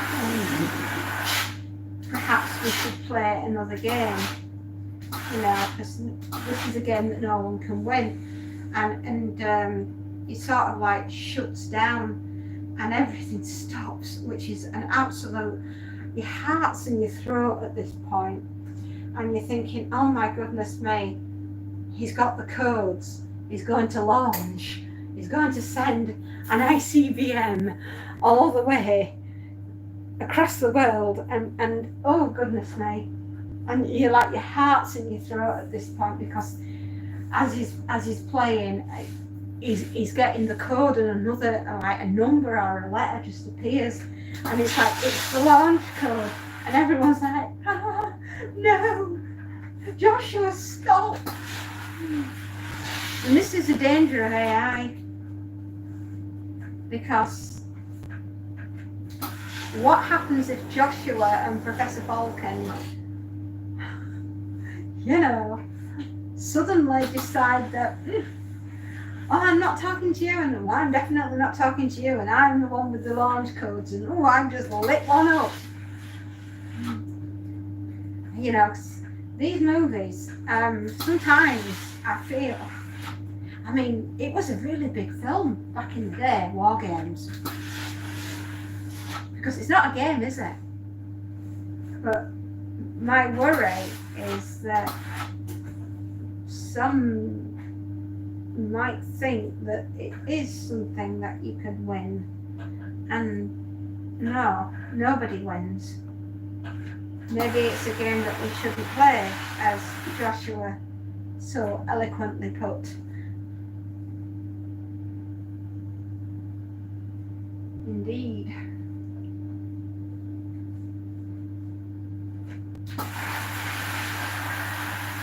And I've not thought about that film for so long. It's years since I've seen it. But the actual absolute terror, the first time I saw it back in the 80s, I was like, I can't believe that we'd be this stupid. And yet, here we are. Oh, thank you. Yeah, it is. Did I ever no, I've not seen that film.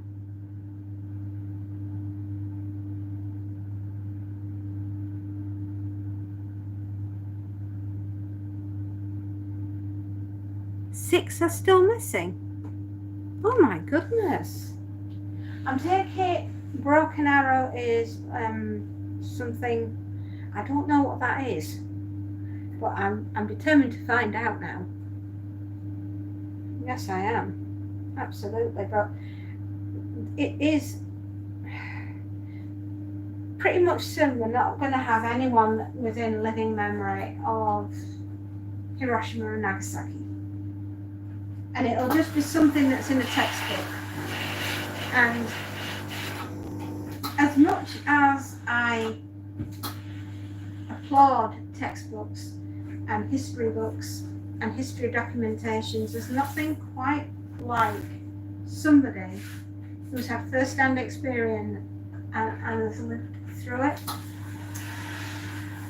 And because we are losing that, as we are losing veterans in this country who fought in the Second World War, my great fear is that we are marching headlong into the third one, and it's a disillusioned viewpoint that I get the feeling that some of our beloved leaders seem to think that it's winnable. And that fills me with terror. In fact, that is scarier than the scariest horror book that was ever written, if you follow me.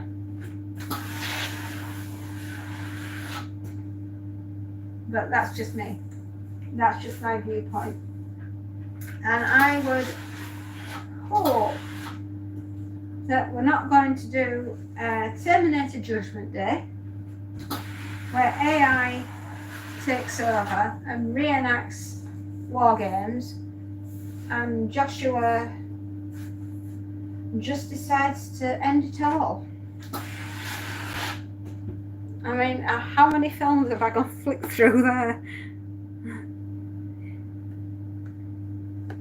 Oh, what was that? Oh, is it? Oh my goodness. How can you lose 6 of them? Losing 1 is unfortunate, and losing 6 is ridiculous. AI is Pandora's box. Opened last week. I asked GPT. That's to stop in England with 2. What? That's terrible. Flipping heck.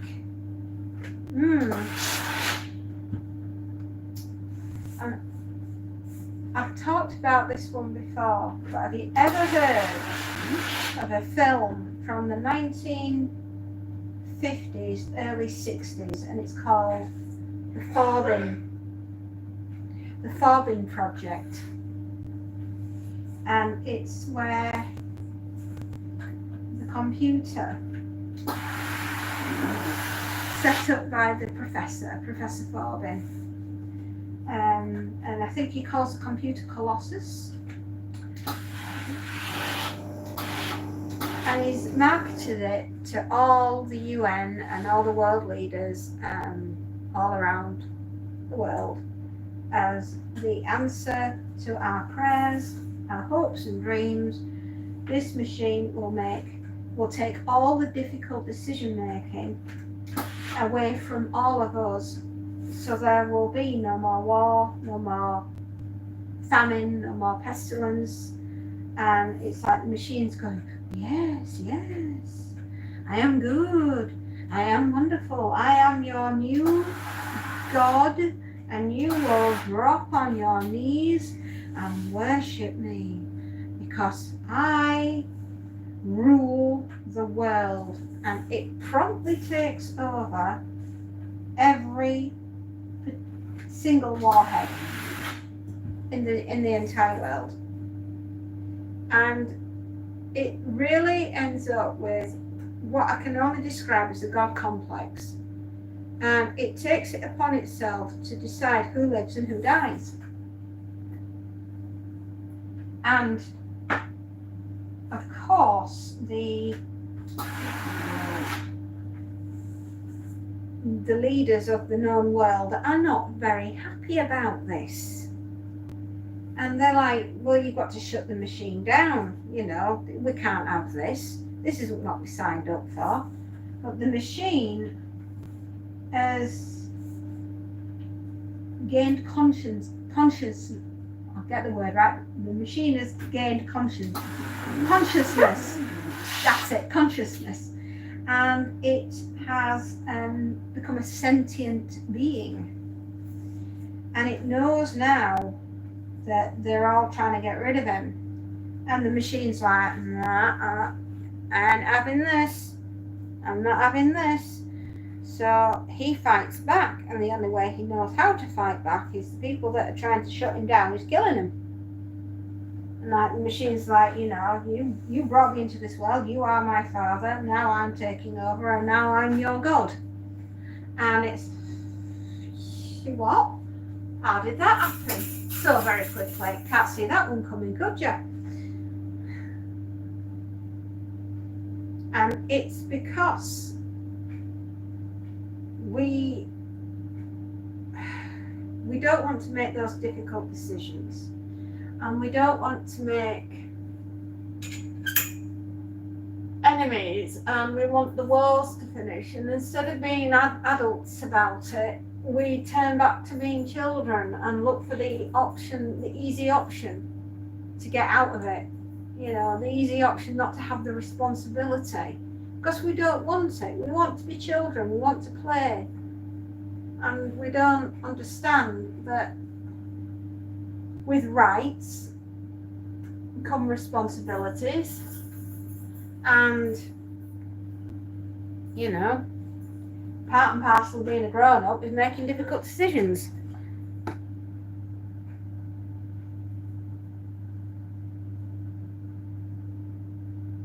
Yeah, I know, and does that not frighten you to death, Skynet?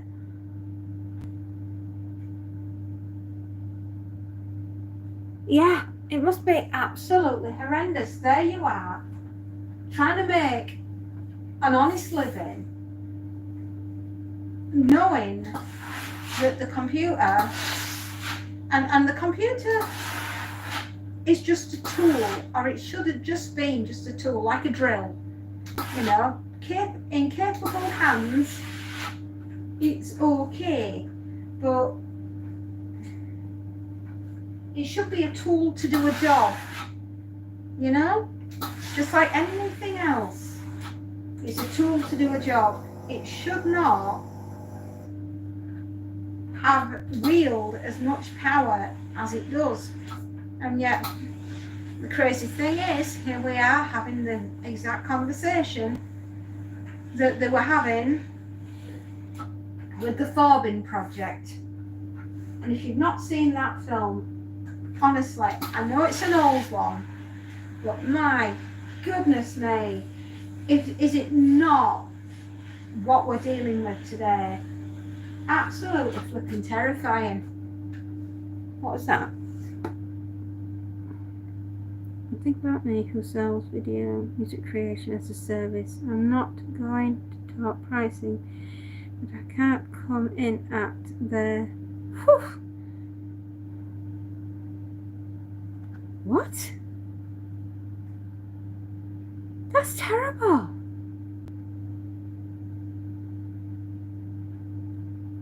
A month. Good grief. That wouldn't even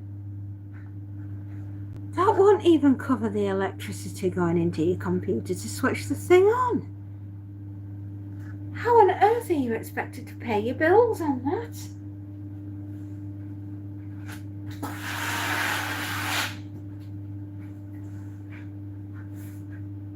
And that's another question. We're all going for this all singing, all dancing AI. Just how much power is it going to take to run the system just for the electricity to go into basically what's called deep thought, or whatever? Was it called deep thought, deep blue, something like that? And what are you going to do if it becomes a sentient being like it did in the Forbin Project? How are you going to switch it off then? Because it'll know that you're going to want to switch it off. And what's it going to do to you if you try to do it? I mean, is it going to be like the film where they were killing off the scientists? I mean, and let's look at it like this. A wild animal knows if you're going to cause it harm, and it will defend itself. And it will defend itself to the death. If AI becomes a sentient being and realizes that we're going to switch it off, in other words, terminate it, kill it, and it knows this, is it not going to fight? Is it not going to want to live? So won't it fight to survive? Just saying.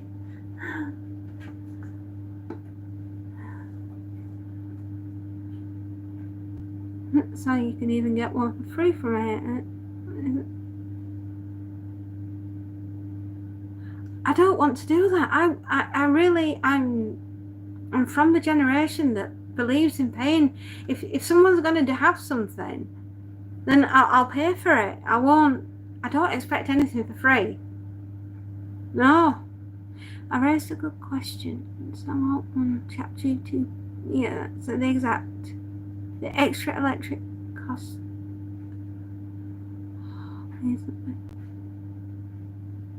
Yeah, exactly.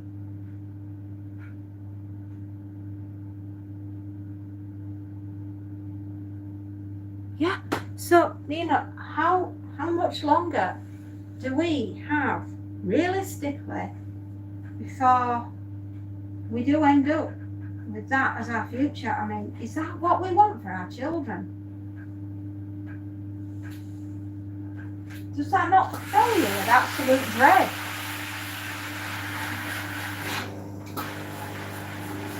A world where, let's face it, there's nearly 8 billion of us on the planet, and that's projected to increase in the next 10 years, isn't it?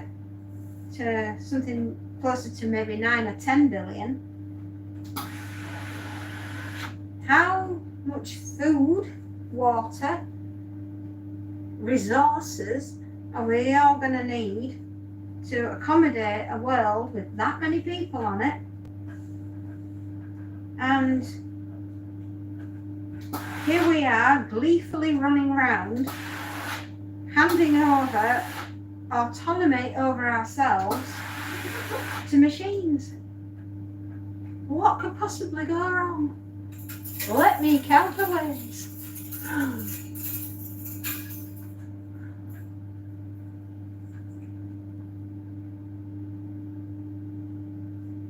And does that not fill you with absolute dread? I mean, I'm basically describing the plot from Dean Koontz' Demon Seed, as it was written in the time before Dean put his name to it. It was written as Lee Nichols. And I tell you, if you've got a copy of that book, paperback, with the name Lee Nichols on Demon Seed, hang on to it because it's worth a fortune. It's worth a very pretty penny because not many of them still exist. And I mean, even if it's a poor copy, it'll still fetch you a good price. Yeah, we're already there. We are. Think about the idea of brain-machine interfaces like the Neuralink I mentioned to you before. Thinkers are worried if humans can administer a dose of endorphins. Yeah, exactly. Will that create a numbness to anything known as pleasure? Well, I hate to say it, but the ultimate connection between a man and a woman, right, is that moment. And we all know what moment I'm talking about here. And there isn't anything on earth that can, I believe, recreate that moment, that actual wondrous, it's like fireworks times 1,000. And if they create a machine that can give that level of pow, if we like. Oh, yeah, exactly. And I'm just thinking, if we create a machine that can give us that level of hallelujah, right? Do we really need to bother finding a wife or a husband?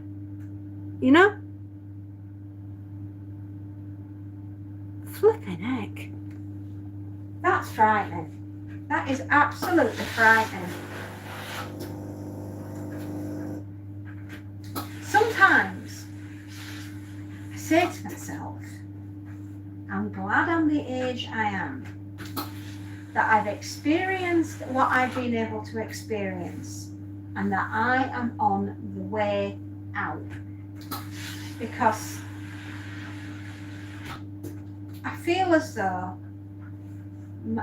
Gen X, just in my opinion, Gen X was the last generation to truly experience the world in a good place. Even though we lived under the shadow of the mushroom cloud, and as I told you, the strange thing about my school and what setup they had in case one was set off. We've all lived under the shadow of the mushroom cloud, but I'd like to think that the 80s brought us fabulous music, questionable fashion, brilliant films, and amazing literature. And I look now for the future, for our children, and I am really sad for them because they're not going to have what we've had. It's down to the point now where I feel as though they're not even going to have the chance of being able to have their own home, let alone have their own family. And why are we allowing this to happen? I want them to experience what I've experienced, meet the love of your life, settle down, have a family, have an adventure, see the world, do wonderful things, eat amazing food, drink beautiful crystal clear water. And those are a given, right? That's what the whole human experience is about, right? Leaving the place better than you found it. And for the first time in my life, I'm starting to look at it and I'm thinking, maybe I'm not going to leave it better than how I found it. Perhaps this is as good as it gets. And maybe we were the last to have the really good stuff. And there isn't a moving forward. And we're putting way too much emphasis on what the machines can do for us and not what we can do for ourselves. And if we're not careful, we will be on the decline and we will be on the wrong side of history. We really, really will. And it's frightening. And seeing all this came about from talking about that Louise Lawrence book.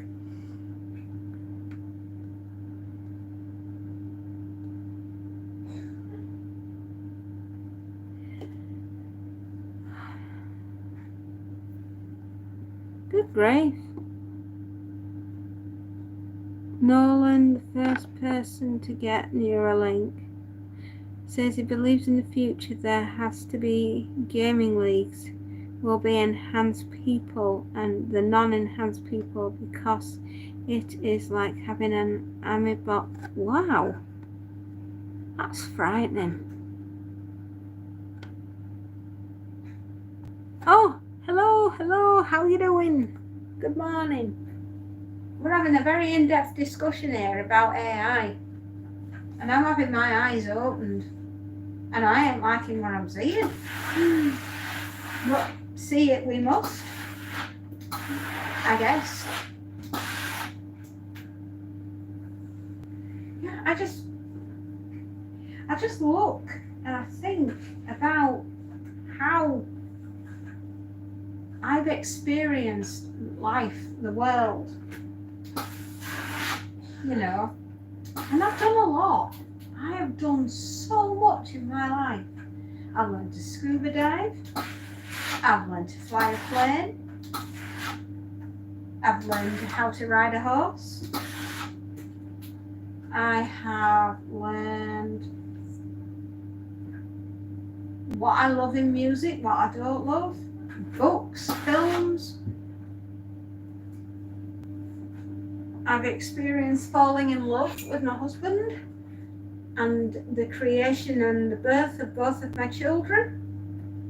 And I look and I think those are all wonderful experiences, and I just don't want the next generation to not have the opportunity to experience all that like I have.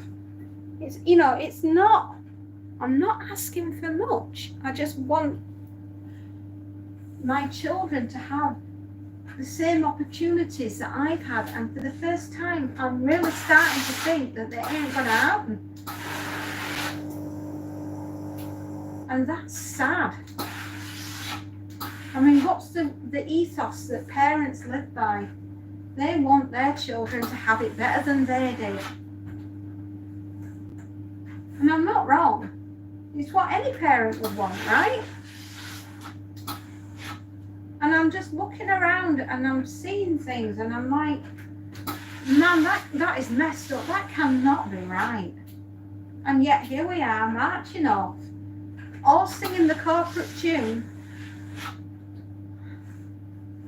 What's that thing I said earlier? The definition of insanity is doing the same thing over and over again and expecting a different result.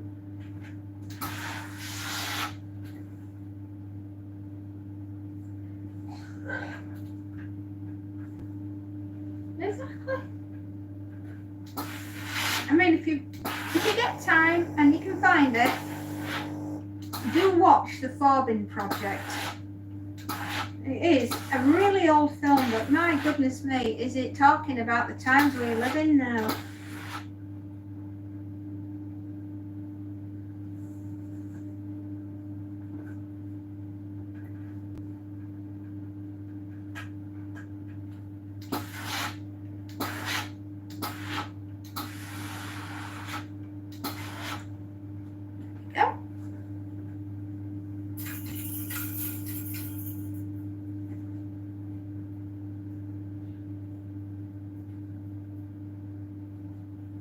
What do I have left? 2 pairs of trousers. Is that it? Oh, well, that was a quick do, wasn't it? You looked at the humanity peaked. I asked it a difficult question and it responded back with like PhD level information. Oh, exactly. It is terrifying, and it's so beguiling because it comes across as your best friend that you never knew you needed, and we are so, human beings are engineered to want to be able to fit in to the environment that they're in, right? And they want to be liked, and that is what, top and bottom of it, that's the how humans are. They want to fit in and they want to be liked, and I think the machine knows this and it wants to be our best friend, and it's so beguiling and it's whispering in your ear, come to me, I will be your friend, you don't need anybody else, I'm your friend. Do you know, and does that not fill you with terror? And the more it gets to talk to us, the more it gets to know us and all our little fears, and it will use them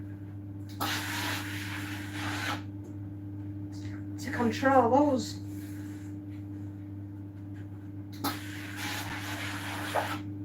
But then again, what do I know? I'm just a housewife from here, you know.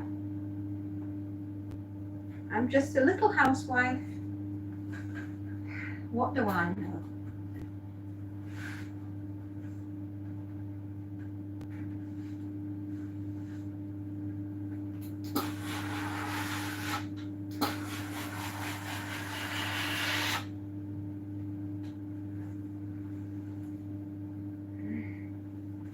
I'm just going to concentrate for 30 seconds. I don't want a crooked line because it looks awful on trousers.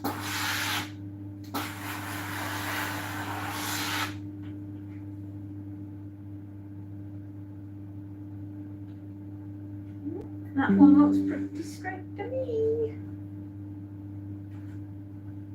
What was that?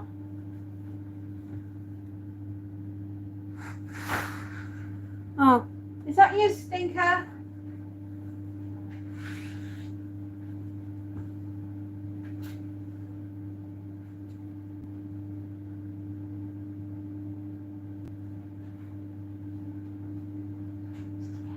That was.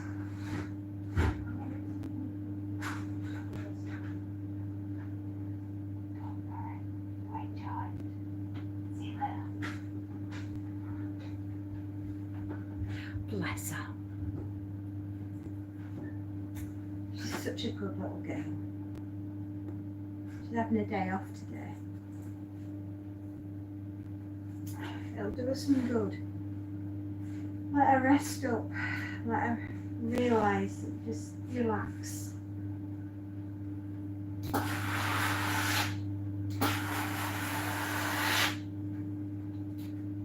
That's what we want, isn't it? Better lives for our children. Better than we've had it. What? Hey, don't you start blinking. Now come on, Betty. My iron's called Betty, just in case you were wondering. Sometimes she gets a bit cross, but then she's female, so you know. We're a funny temperament, haven't we?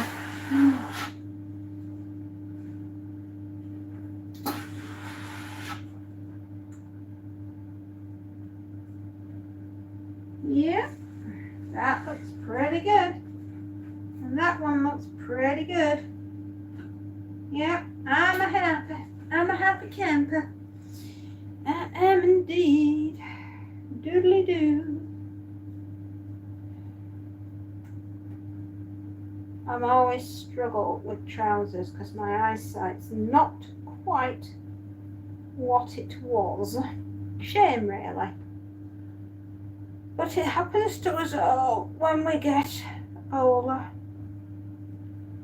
Yes, yes it does.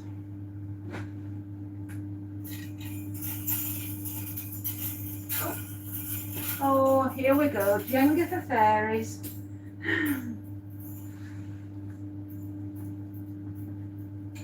Before I do the next pair, let's read what I've missed. Humanity's peaked. Oh, I looked at the data and it's downhill from the well, just when I decided to come on the planet. How lovely.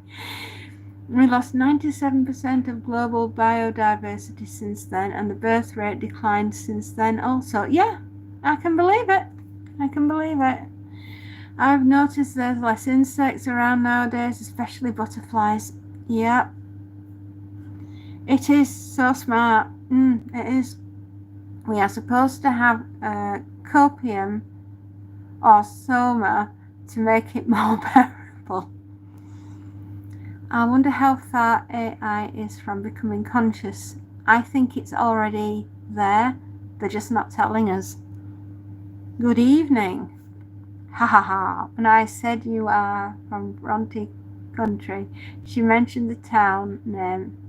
I'd be sure you're at. Yeah. Yes, I am. You recently had Memorial Day in the... Oh, okay. She got paid... Yeah, that's only... Oh, hey, well, grab it while you can. Betty, yes. Good name for my iron. Still ironing. I will be having a cup of tea, but much later on. You're still thinking about AI's name? No. Oh, no. No, absolutely not. No. But the biscuits would be lovely, but you don't have to. Oh, hang on. Oh, hello, Nikki. And chatting is the best way to help the channel. It is, actually. Yeah. It is. It's... I'm just having a moment here. I'm thinking about AI. and Heathcliff and Cathy.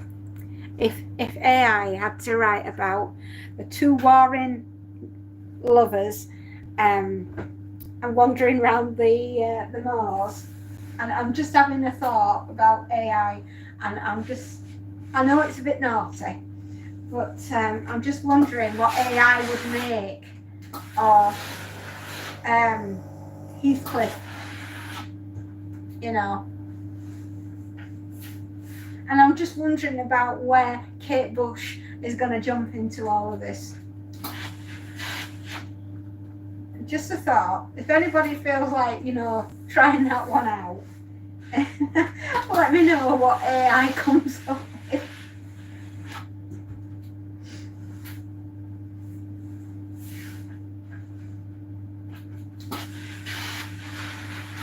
What was that? Yeah, you love eating cookies. Well, so do I.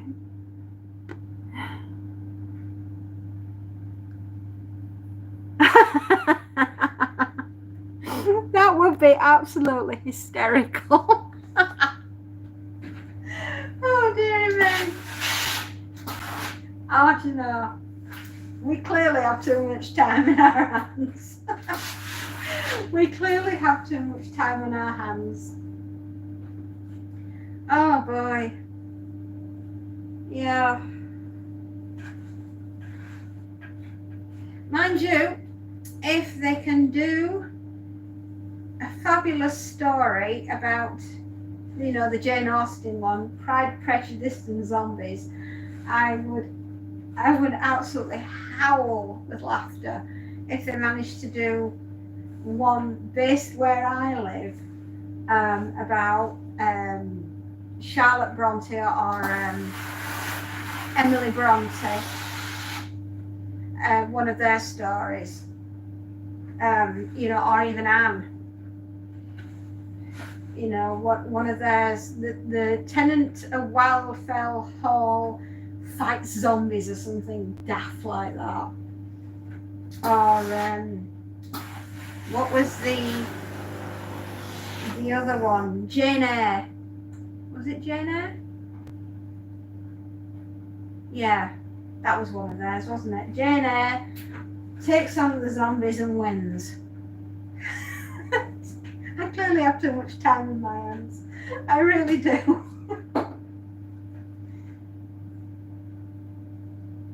Oh, what was the other one that she wrote? Shirley shoots the aliens. Oh, dearly me.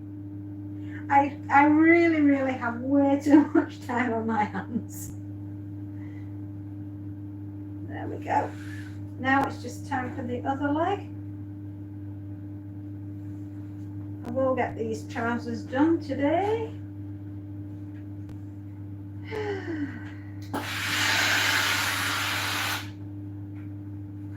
Right, I'm going to go next door and grab a tin of pop out the fridge. Probably won't do my teeth any good, but right now I do not care. I'm a little thirsty and a little tired, and I could do with the boost from the sugary drink. Naughty, naughty. Bad mama. Bad mama.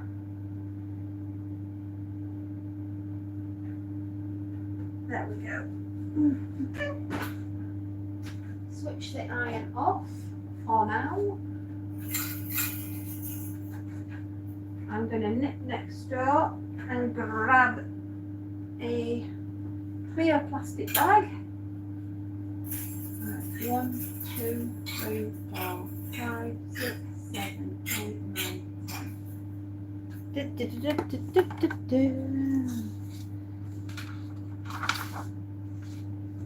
10 and 1. Okay, let's do this. Create that. Do that. Make sure that and that match.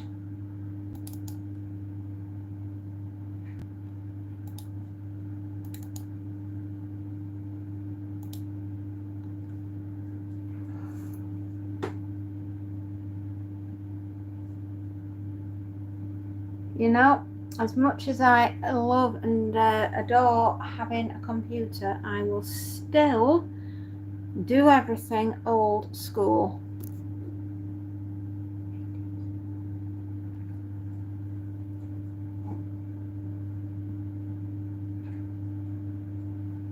I will still keep a day book. I will write it down, because if I ever lost the computer, I would need to know still how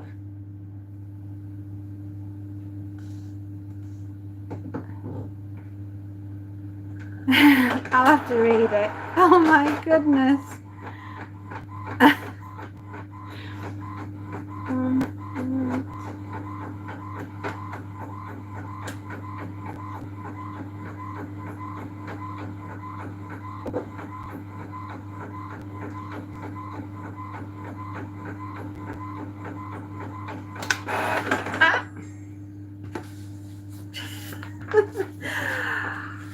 We didn't know when that to go and see Flo.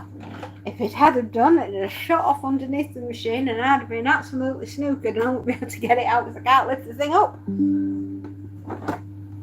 Just in case you wondered.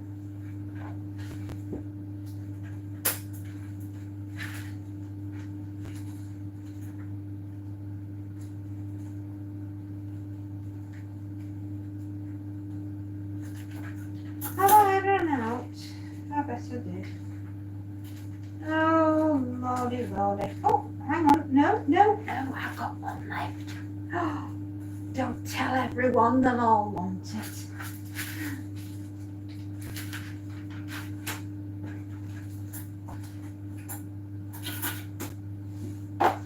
Happy, happy, joy, joy. Happy, happy, joy. Life is what you make it. I forgot I needed a bag. Blimey. Good job I'm not in charge at Red Button. I'd have pressed it by now.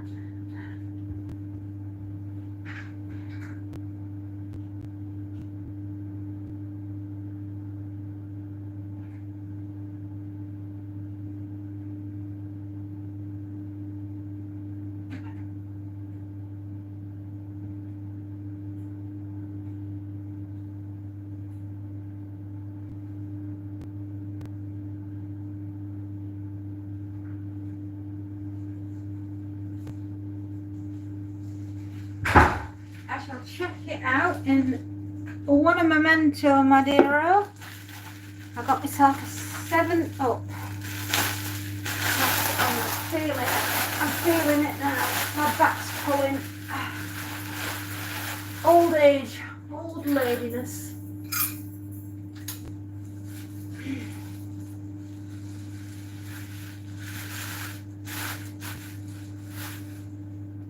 Oh, dearie me.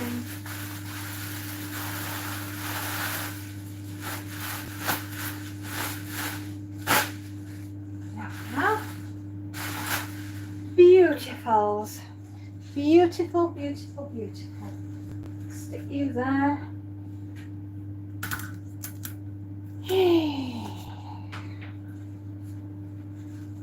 And I'll stick you there.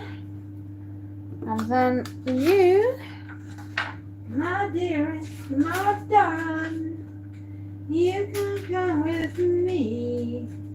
We're going on an adventure. Just you wait and see. Oh, there we are.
I'm eating.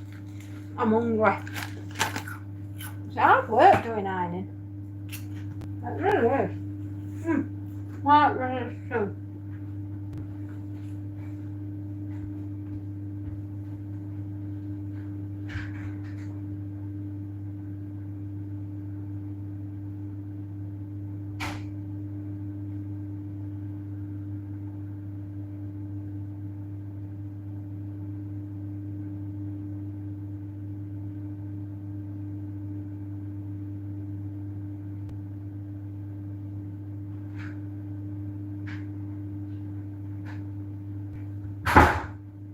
Okay, we are on to question number 3, please. Another bag, another huge bag. It's 5 to 2. How do you do?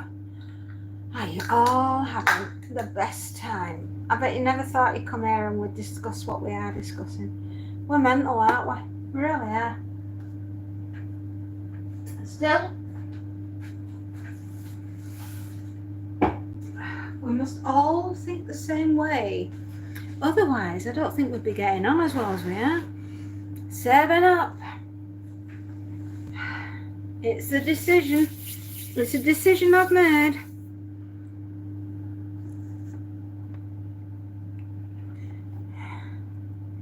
Kind of an on point for Brandy, to be fair. Kind of creeps me out.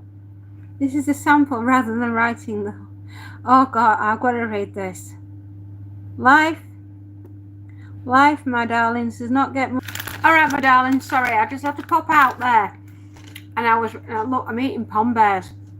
The snack of choice today.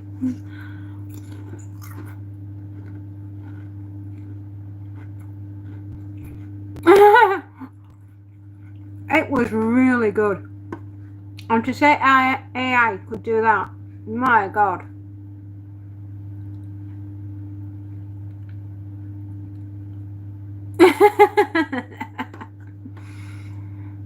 I think that's where I got the love of reading from, really. Being read to as a child. I mean, obviously my mother didn't read to me, and my father, bless him, he was always away working. If you remember a television show from the late 80s called I'll Be the Same Pet, where the men would go to Germany and they were living in barracks and rebuilding Germany after we'd visited. Yeah, exactly. And there's nothing says capitalism by bombing out the place that you have you know, your targets, and then going out and charging them a fortune for rebuilding it. I mean, you know. That's a license to print money, isn't it? But anyway, yeah, my father was away as a child. My father went to Germany, and as he was a chippy, he was in high demand to build houses. And that is what he did. And he did the I'll Be the Same Pet. That is what my father did. So yes, in essence of reading, I tried to read to myself, and obviously being full-on dyslexic, and my mother not really noticing, or you know, have issues there, big salty issues. Let's not worry about it. Now is not the time nor the place.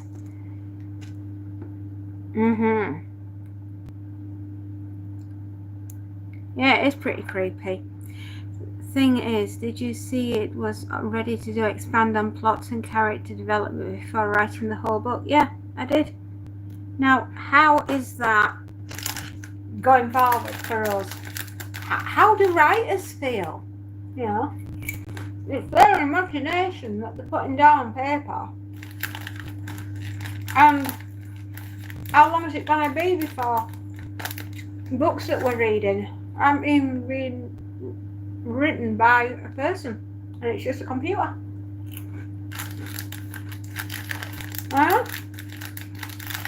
It's a slippery slope, isn't it?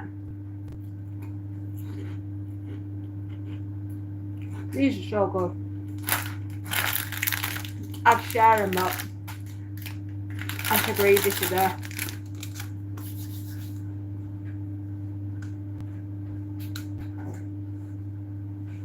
If I have a little snacky, that is my snacky of choice. I really sneak off with Pom Bears and I munch and munch and munch. I'm not probably why I'm the size of a house, but there we are.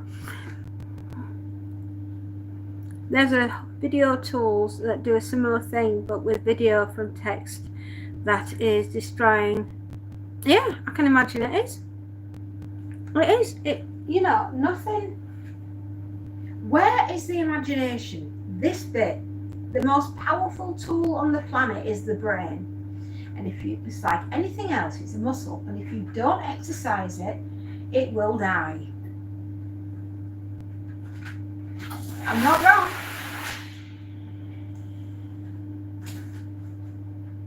Your brain is your best friend. It's your onboard computer. And take care of it, because you're not going to get another. You know, like you can get a heart transplant, you can get a lung transplant, you can get liver, you can get kidney transplants. Buy it, you can have bionic arms and legs at this rate, but can you get a bionic brain? I know, we'll have to ask Steve Austin. Apparently, we can rebuild him, according to the TV show.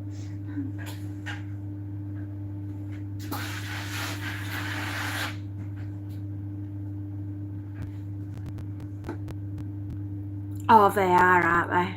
Pom Bears are next level beautiful crisps. British teddy bear shaped potato chips.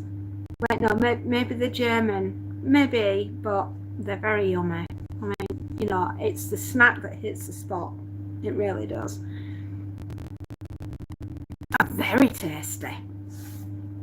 It's a naughty snack. A nice one. I like naughty snacks. I do. I like them a little bit too much, which is why I have to restrict myself and be a good girl and not too many snackies.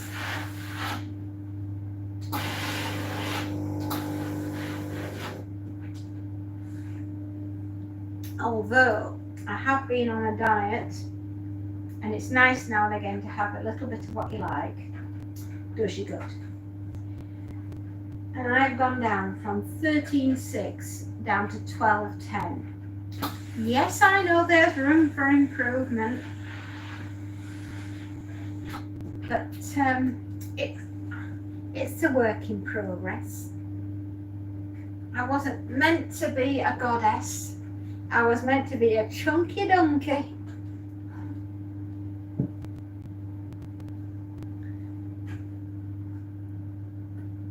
Yeah, designed for kids, but nah. My kids don't get to see them. Absolutely not. My Pom Bears. My daughter probably had something to say about it because she says that no, they're hers. Well, shh. I won't tell if you won't.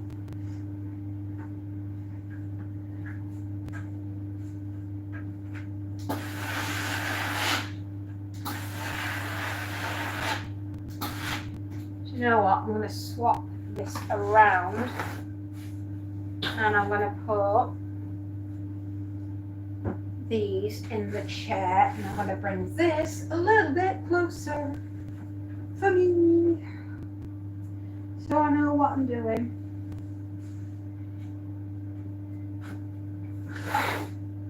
Moving stuff around, try not to fall over it. Yeah, I know.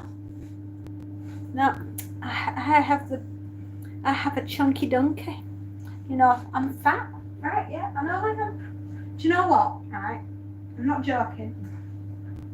I'll last long in the apocalypse because I've got that much fat reserve going around here. I'll last a wee while. I mean, when zombies look at me, they're going to be licking their lips and going, "My God, she looks pretty tasty." We'll save her for last because she'll last longer.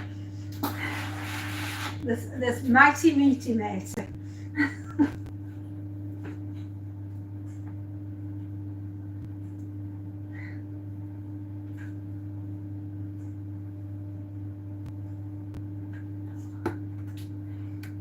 And you're not fat, you're a healthy weight. I'd like to think I will. We call teddy bears because of Theodore Roosevelt. He made several national parks in America and was an animal lover, but also an avid hunter, which kind of... Yeah, more ironing. I know, I just can't get it. You gotta have your clothes nice and... It's not my clothes. These are belonging to my customers. They like to look nice and pretty. I just like to look like a bag.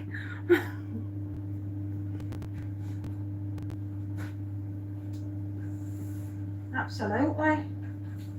I give bag ladies a bad name.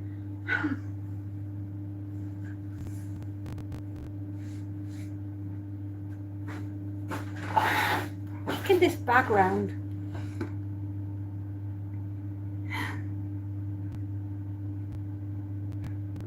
Oh, it doesn't. Conscious of the leaf, my darlings, it does not pay that well. Just enough.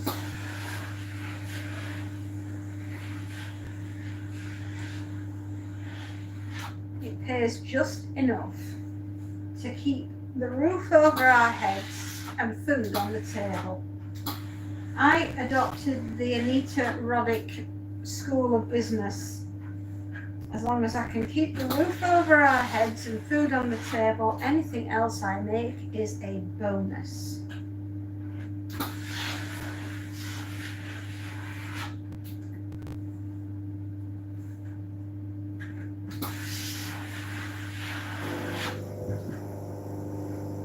There we are. Well, we're at the races now. We are into the first of these 2 bags. Exactly.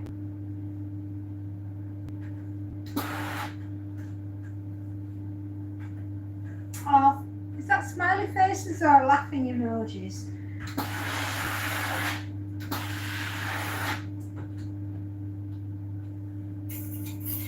So anyway, we're having a really healthy discussion about mental pro.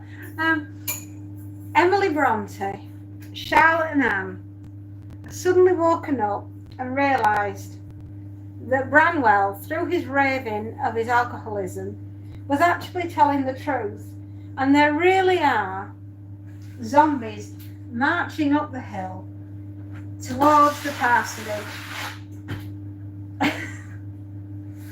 And it's how does the intrepid trio cope, I suppose. And the laugh was, I wonder what AI would do if we gave it a kind of a premise of, you know, Charlotte, Anne and Emily having to take on the zombie horde of Yorkshire. I mean, if they managed to do it with Jane Austen's Pride, Prejudice and Zombies, I just thought it would be hysterically funny if we tried to do one on the girls, you know, running around with their little boots and their bonnets on their heads going, by heck, did you see them zombies? Hi, Charlotte. I did. I'm proper vexed. What are we going to do? Branwell walks in. I got this great idea. I've all these empty beer bottles. How about we throw them at the zombies? Spiffing idea, said Emily. I think I've just got way too much time on my hands. There you go, kids. Story time's over. Oh, I do it for work. Yes, I do. What does that song go like? She works hard for the money. That one. Yes, I do. Good business philosophy. Yeah. Oh, yeah, exactly. The two versus each other. Wow. That, yeah. Okay, somebody has got to come up with a story. Seriously, we've all got too much time in our hands. Someone's going to have to come up with a story regarding that. Yeah, that would be really cool.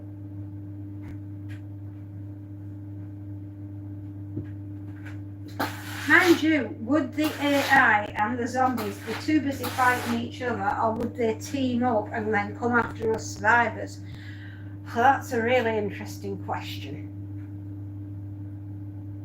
isn't it? It's like I say, I've got way too much time on my hands when I'm flipping while ironing. And you see, it's these questions that keep me awake at night, and I can't sleep. This is the crazy stuff I think about. And, I clearly need to get out more.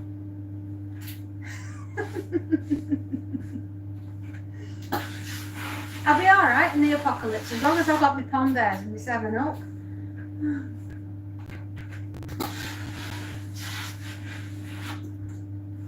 When we were at school, when I was learning how to do stuff back in the day I was studying business studies, I was learning to type on an old Imperial typewriter. Now you've seen those things, great big hunks of metal, and when you wanted a capital letter, where the shift key is on your computer, that is where the lever was that you had to hit with your little pinky finger. And believe me, these things are like, whack. It'll go in, and I bet no one, we've got arthritis in his hands now. I'm not joking. We had such strong little fingers, and it was because we had to whack this key down so we could then go over and get the capital letter, and then you'd have your return, and it'd shoot off end, and you just go whack and bring it back, and it'd continue typing. Now, hands up on here, how many of you could type a letter on an Imperial typewriter, the old ones with the ribbons on? How many of you could take down shorthand dictation and turn it into a letter on an old Imperial typewriter? Because that was what I was taught when I was at school back in the 80s. So does that not make me feel mega old now that you guys have got Grammarly, which is a bit of a game changer, especially for us dyslexic people, and you've also got the ability to put the letter on the screen, and you even have a flipping paperclip that comes along and says, "Oh, I see you're trying to write a letter. Need any help?"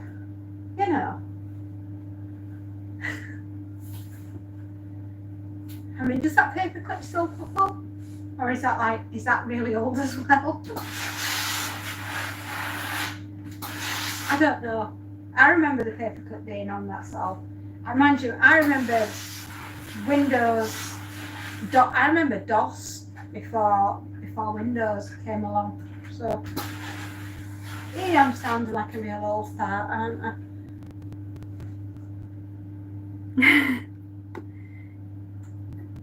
Oh, you remember the little paperclip? Yeah. No, I've not seen it in ages. And I think, what was it, Windows 95? I mean, I know we're in 2025, but there was a little guy that used to pop up and go, "Hey, I see you're trying to write a letter."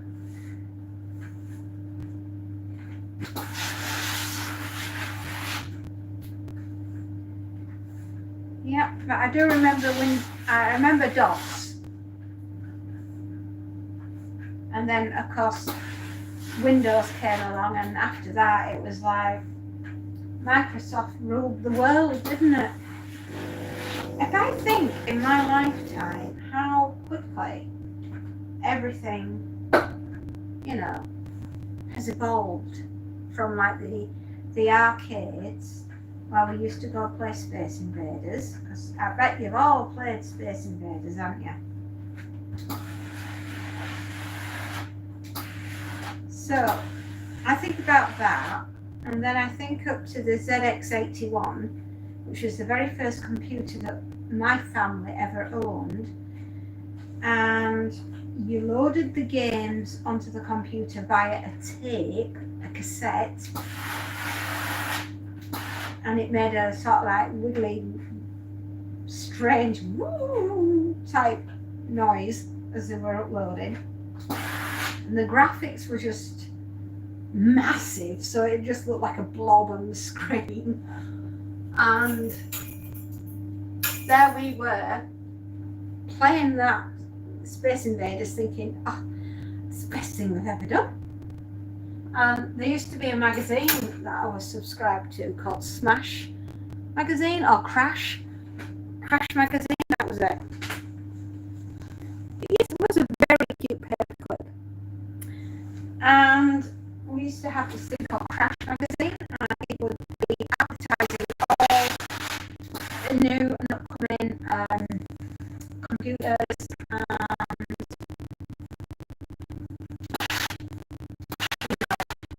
games, things like that, all the latest stuff that computers were doing. And as I said, it's called Crash magazine, and it was around in the 80s. And to be honest, if anyone's got a copy or copies of Crash magazine, they're fetching an absolute fortune, because they're retro. I mean, youngins today call them retro collectibles, and to me it was current affairs.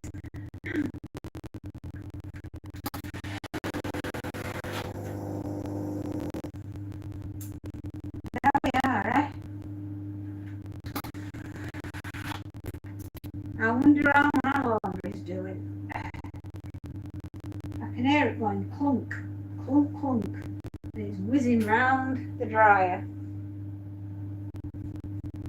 I'll be ready to put the cat's bed in soon, so I'm pretty sure he's wondering what I've done with it. Probably why it's been downstairs so many times today. It's come to see his bed ready.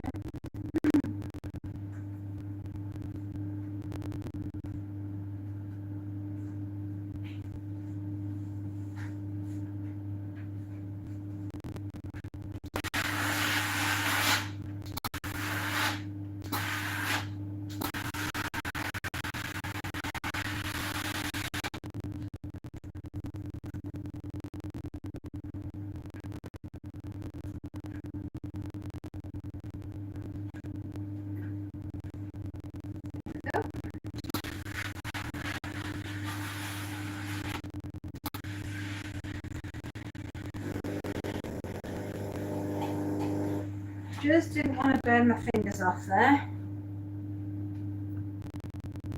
R.I.P. paperclip, yeah. But I mean, that was Windows 95. I'm not so senile. I think that far back. I mean, I hate to say it, kids, but in a few months, I'm going to be 50. I've lived on this earth for 50 years. And good Lord, have I seen some stuff. I've seen things that will make your head explode. I can't say my life has been boring. Not at all. It has been a very, very interesting ride around the world. It really has. And on those 50 years that I've been on this planet, there are many things that we could have all have done very differently. But would it have made any difference to where we've ended up now? That is a good question. And my dryer has just gone deep. So hang on to that thought and I'll be back soon.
Oh dear.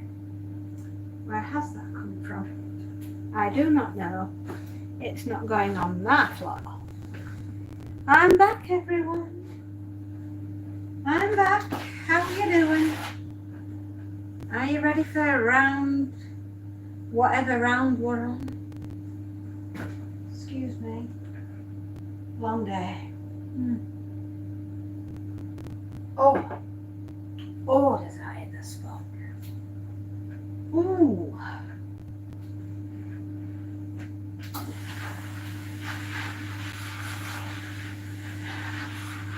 In all my wildest dreams, I never thought anybody would be that interested in watching an old lady stand at an ironing board and talk and iron at the same time. I never ever thought in my wildest dreams that that's what you lot are being so, but little did I know. Don't we have some fascinating conversations?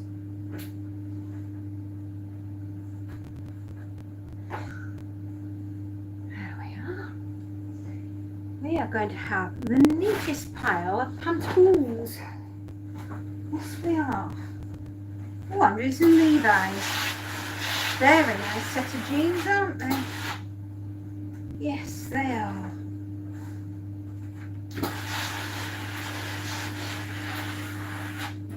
Oh, I think I'm in luck. Somebody has very kindly sent me some hangers. I know. Lucky, lucky, lucky me. I got some hangers.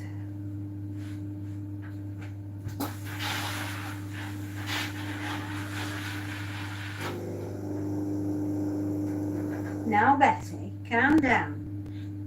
In case you were wondering, Betty is the name of my iron. And she has a personality. Just she not.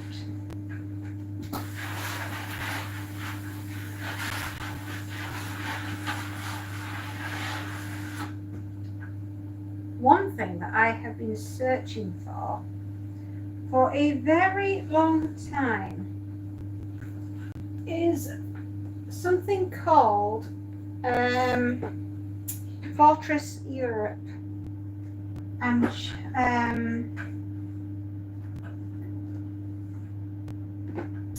oh gosh, I'll remember the actor in a minute. He was in Game of Thrones. Game of Thrones. Oh.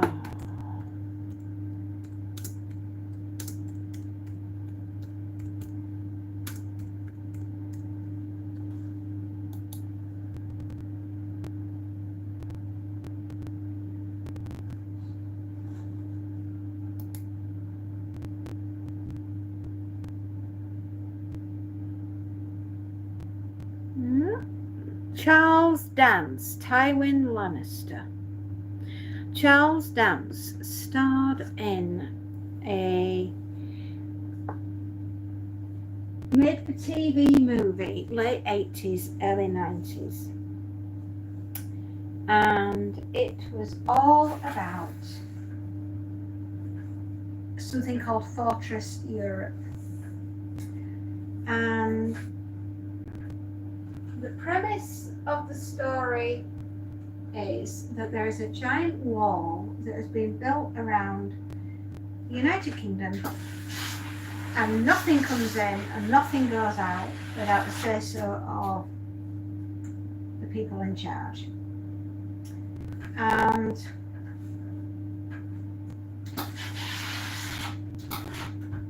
some people are trying to get out of the United Kingdom and they're trying to go to Europe.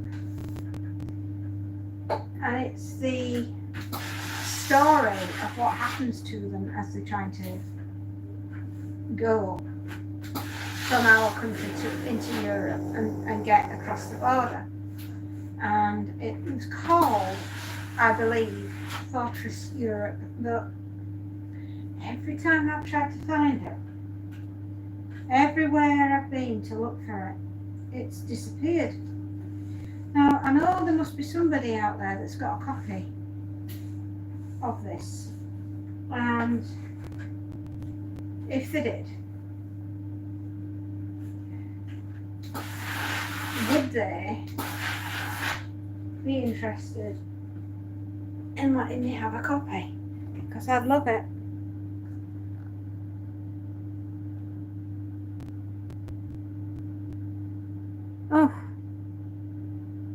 Oh dear. We get them. Strange ones. Anyway, so if anybody knows if I will ever be able to get a copy of Fortress Europe, that would be excellent. We've had I think the premise was we've had a huge world war. England's on its uppers, it's surrounded by a giant wall, and the people that are here in this country are trying to get out and across into Europe. And it started very young Charles Dance, and apparently it was called Fortress Europe, and my dad told me about it, and he said it was late 80s, early 90s, and it was a made-for-TV drama done over 3 parts. And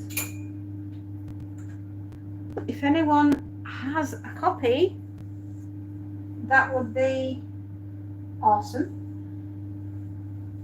And if I could have a copy of the copy, that would also be pretty awesome. Oh dear.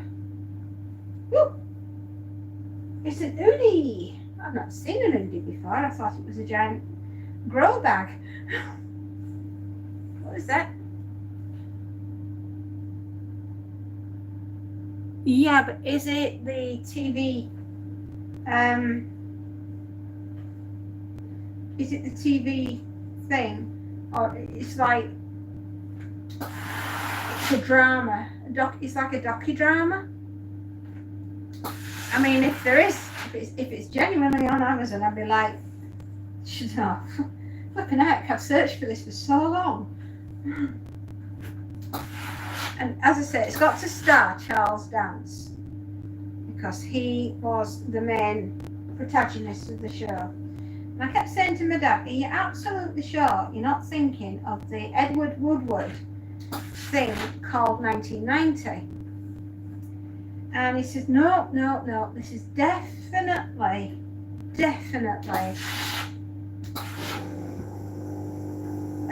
a TV docudrama over 3 parts called Fortress Europe. And it definitely starred Charles Dance. And I have searched and searched and searched, and I have searched all over the place for a copy. And I'm still searching. I am. One of these days, I'll be dead lucky, and it'll just turn up. But it's a dystopian. I very much a dystopian utopian, if that is such a thing. It's almost like in its premise of its plot, like The Guardians, which was 1970s, and starred Mrs. McCluskey, who was the headmistress of Grange Hill. And it's based on a John Christopher novel, that was, in case you're wondering. I can't believe this is Night Shifts for the Jolly Green Giant. I'm sorry. Sometimes my thoughts pop out of my head, and that's not always a good thing. They go for a little wander.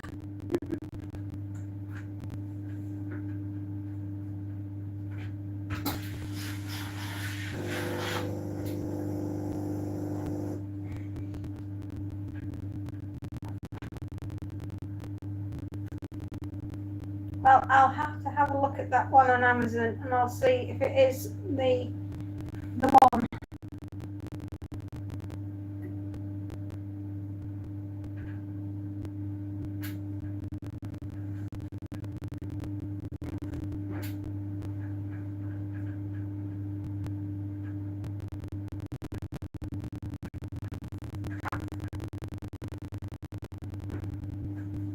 There we are. I'll say I'm very neat, aren't I? Very neat and tidy.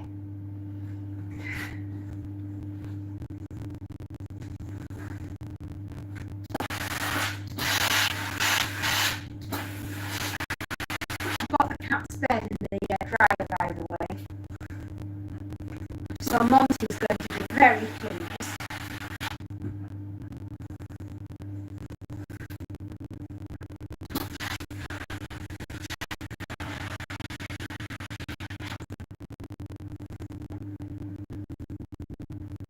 What time are we on? Good grief.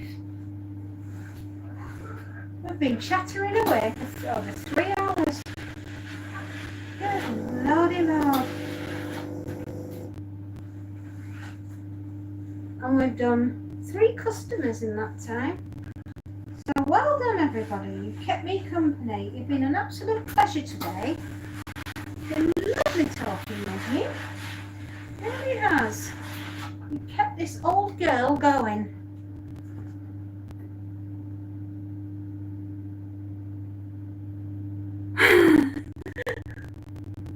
I wouldn't worry about it, darling. You've got a job to do as well, you know.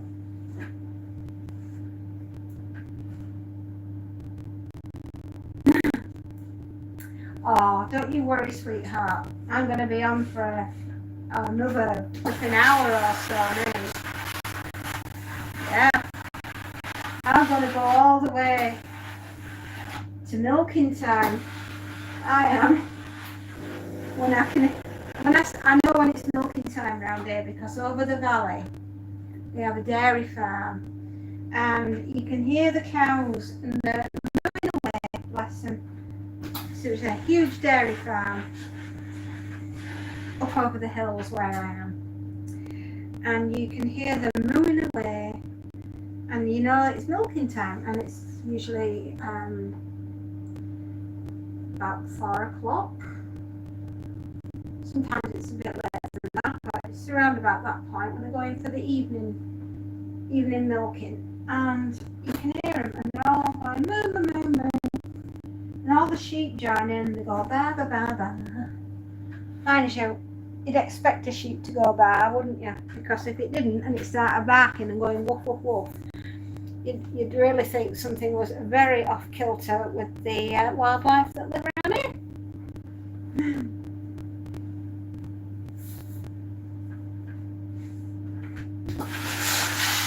Just saying, exactly.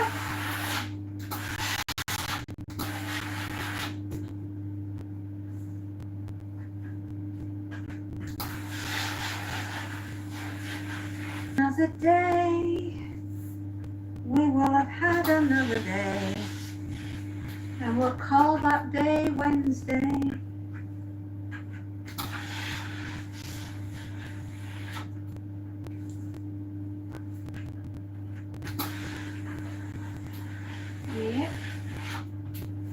Yeah. I will be none soon. That will make me oh so glad. I'll be so very happy. Indeed I will.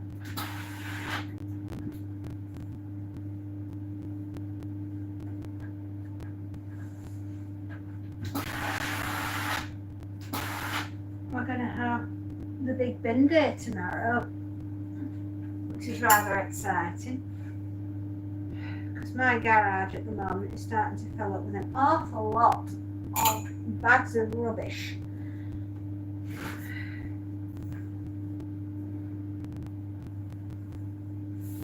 Where does it all come from?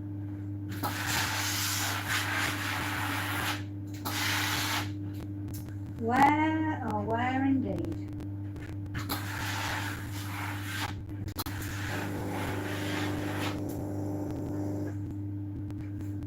I know. I just can't get over it. Every time I go in there, there's another bin liner full of rubbish.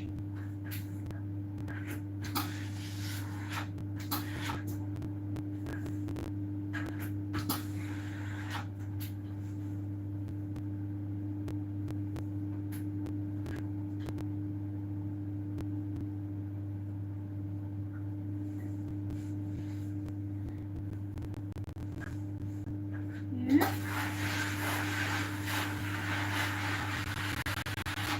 You probably notice that I'm starting to get a little bit tired. I can't think why. With all what I've done today.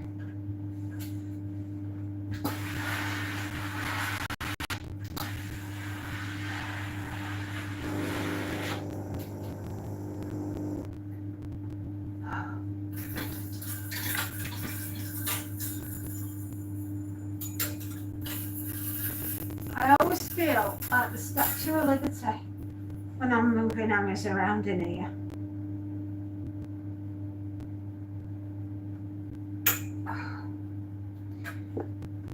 I think we're doing an amazing job. Oh, it's a t-shirt. Or some kind of sport top.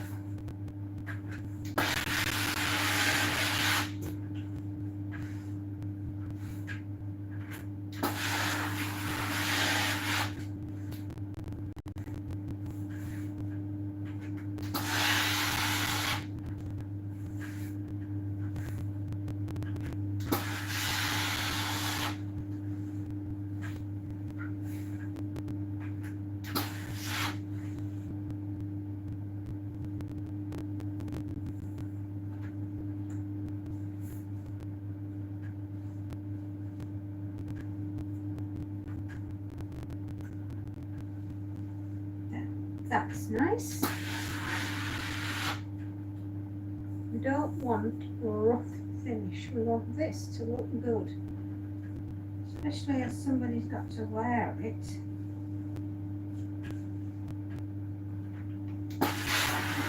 Oh, and I've just put the washer on as well for a bit of a clean. I feel like Monica from Friends when I do that. I have to clean the washer. In fact, that's my nickname in this family from my sister-in-law. She calls me Monica. Oh, dearie me. It's a good job we can have a laugh in it.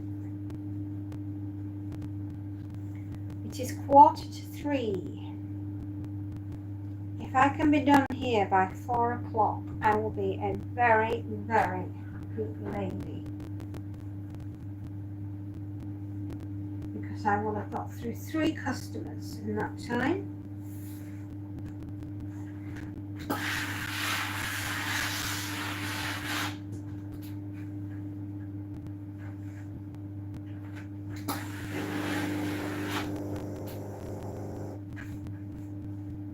And I don't think that that's a bad thing.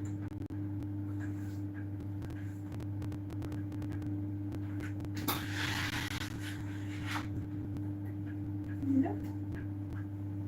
Not at all.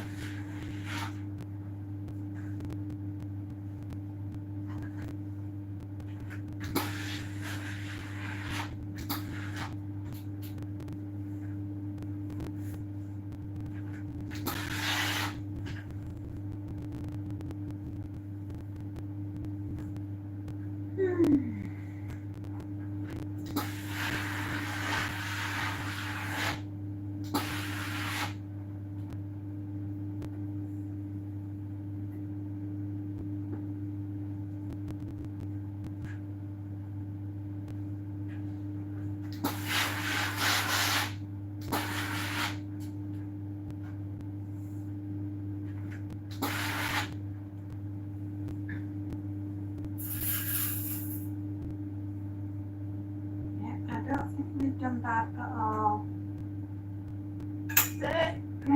At all. We've done amazing.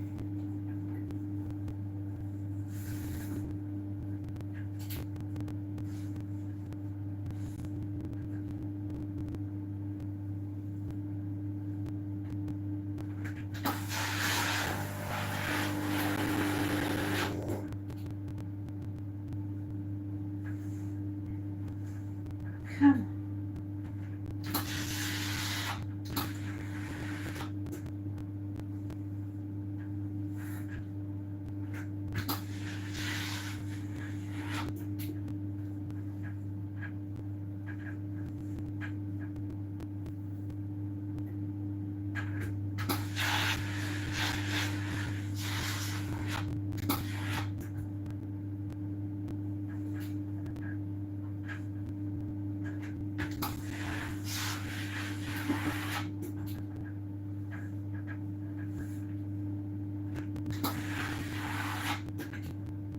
It's nice, isn't it? Just to have the peace and quiet. And be left to think. And have time for reflectiveness and contemplation. Really is so very lovely.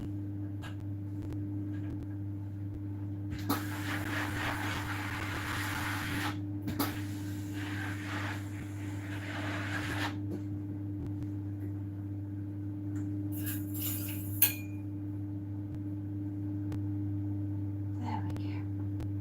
Beautiful. Oh, I'm getting an old girl. I am getting an old girl. Bones and back all aching.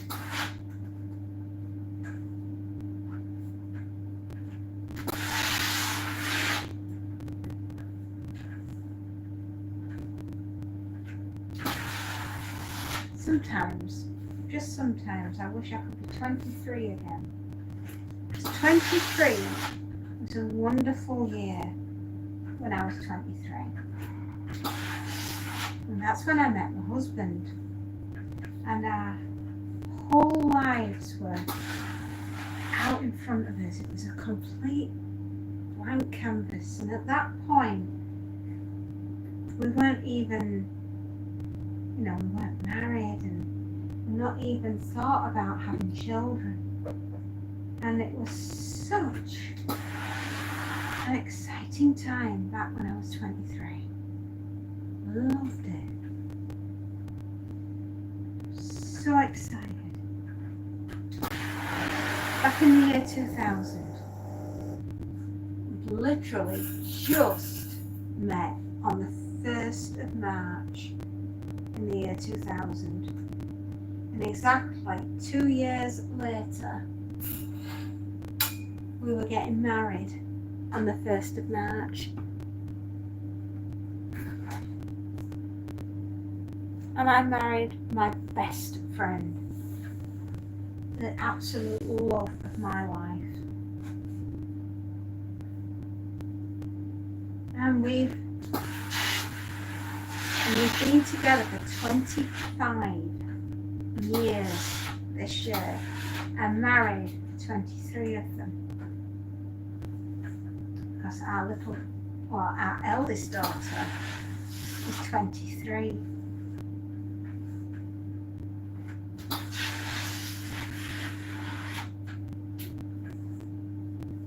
And I just think I got lucky. I got so lucky with my husband. He's such a good man. And when you're looking for your life partner, get the person that gets you.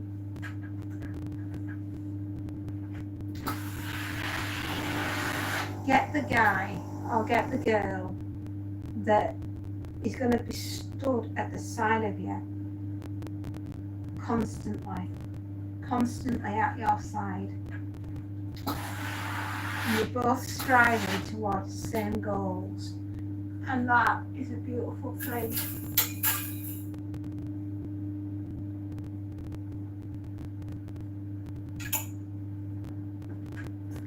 It truly is the most beautiful thing in the universe. Is the love of a good man. Or if you're a man, the love of a good woman. There's just something. It's a lot less scary when you're going into something with a partner. I'm not saying you've got to be married, but I'm just saying in life, we're not meant to go through it on our own. We're social animals, we're social creatures. We need company.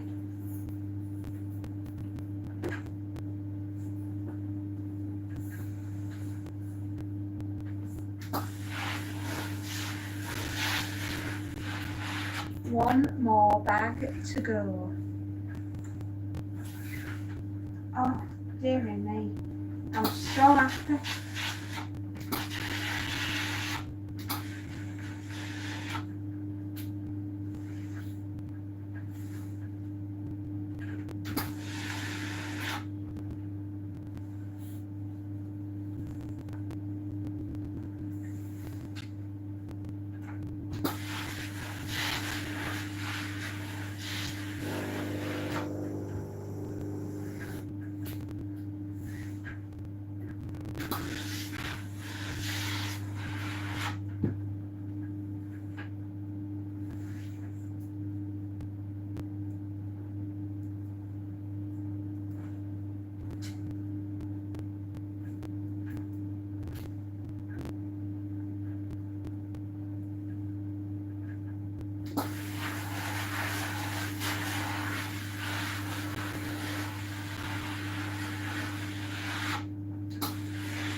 It's an empty one.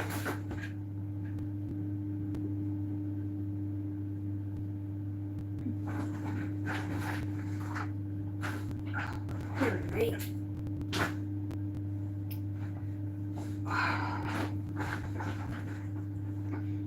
Here we go.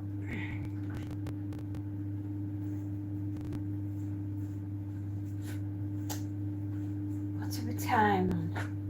3.5 hours. Gosh, guys, we've done well. We've got another hour or so, and we'll be through.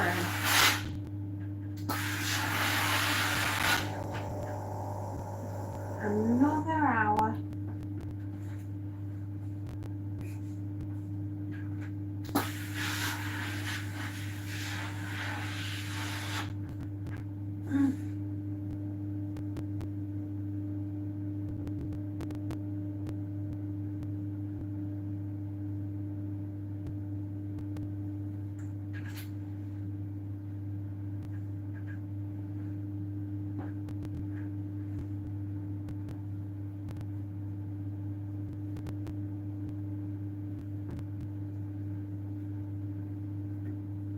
Yeah, quite chunky things in this one actually. I'm saying an hour, it might not be. It might be a bit less than that.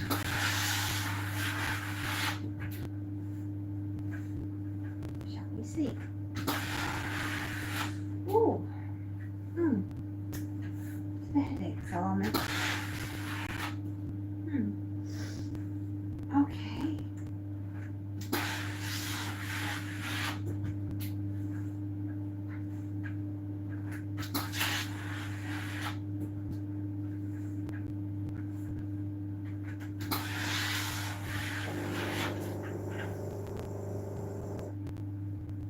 I think Betty's trying to tell me. She says, I'm running out of water, mamas.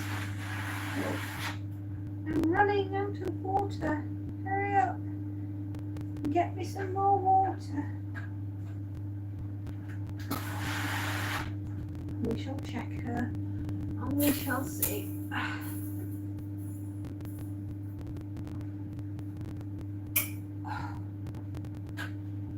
Deary, deary, deary me. Oh, what is it that I have to see? We're out of water, yes we know.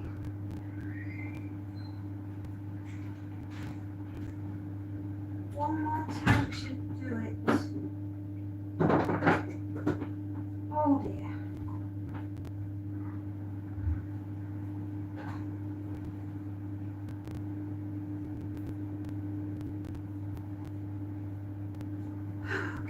Goodness gracious me, we have nearly done it.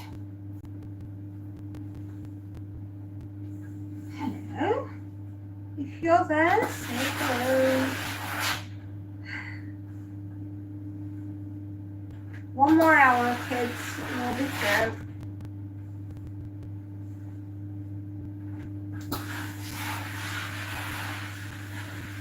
So never in my wildest dreams did I think that you'd be into watching somebody ironing and chattering away to herself. I can say I've been certainly surprised.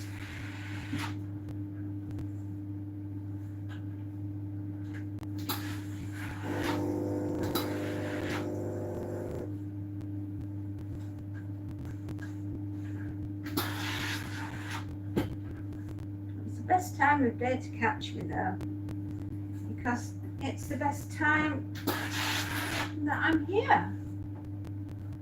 Yeah.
day.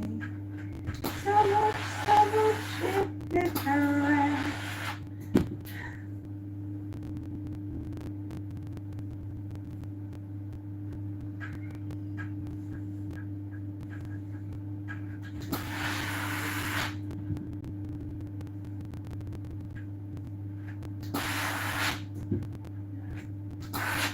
Is everything alright, love?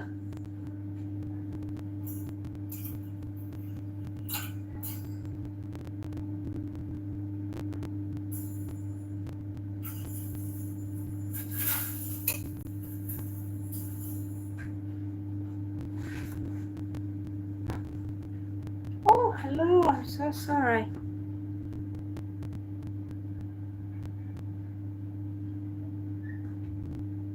Oh, hello. Sorry, yes, miles away. Miles away with my thoughts, my dear. Ouch. Well, I hope you enjoy ironing, because if you do, you've come to the right place. Oh, where's the fire, kid? No, I'm going to the doctor's. Oh, awesome. Can I say the joke? Doctor Who? Sorry. I'm going to the doctor's, not to see the.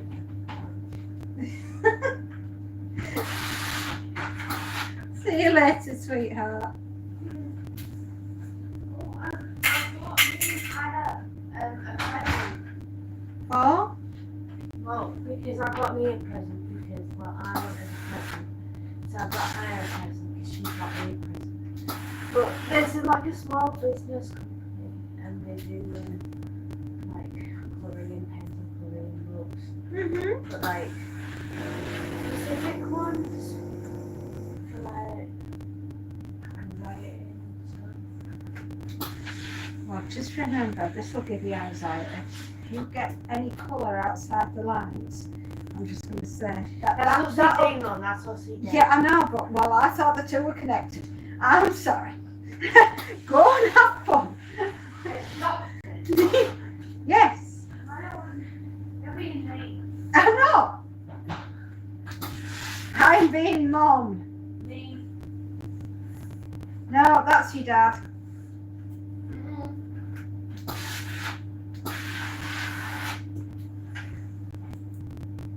Well, when you come home, you can do those bits and bobs in your room.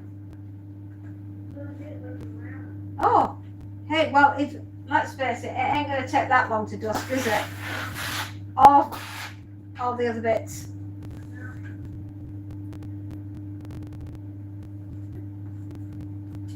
And then you'll have a lovely clean bedroom and you'll be like, oh, that's nice, a blank canvas. And get the rubbish downstairs because it's Big Bin Day tomorrow. Oh, I want to sort it out. What I'll do tonight. Okay, I was saying, can you put your rubbish downstairs? Is all I'm asking. Okay, dokie.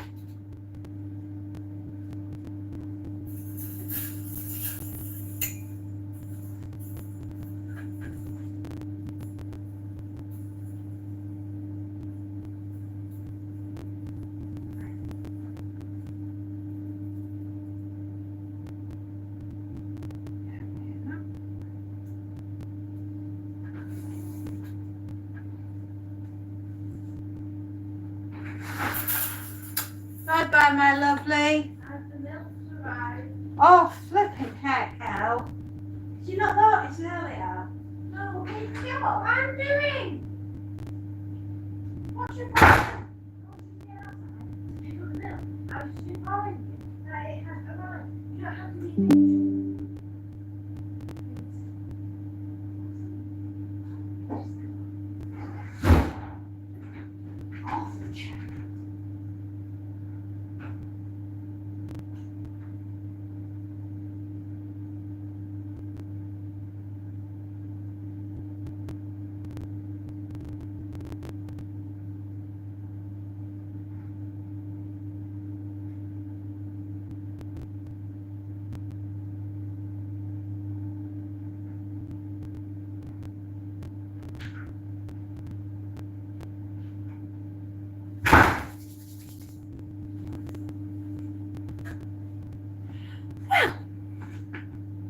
Hello everybody. I'm terribly sorry if you heard all that. That was my eldest child complaining because I told her that she needs to clean her room, and you'd expect it from teenagers, but she's absolutely pitched an absolute fit because I've asked her to clean her room. Am I wrong as a parent to just say, please don't live in a hovel? Absolutely. Parenthood is not for the weak.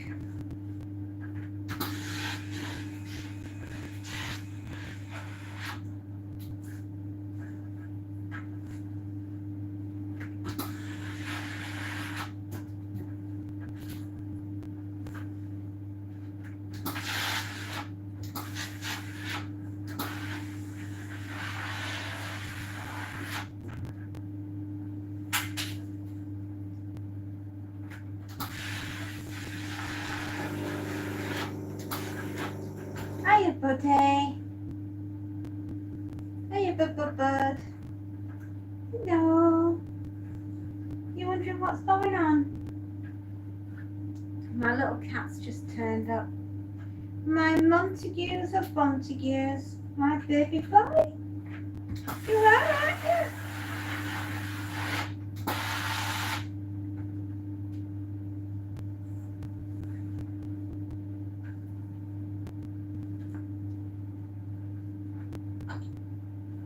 Hello. Hello, gorgeous one. You're an absolute joy. Yeah. You're my favourite.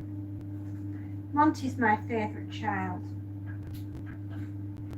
He doesn't cause me any problems. Do you, darling? You're such a good boy.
Halfway down the back. Isn't that good?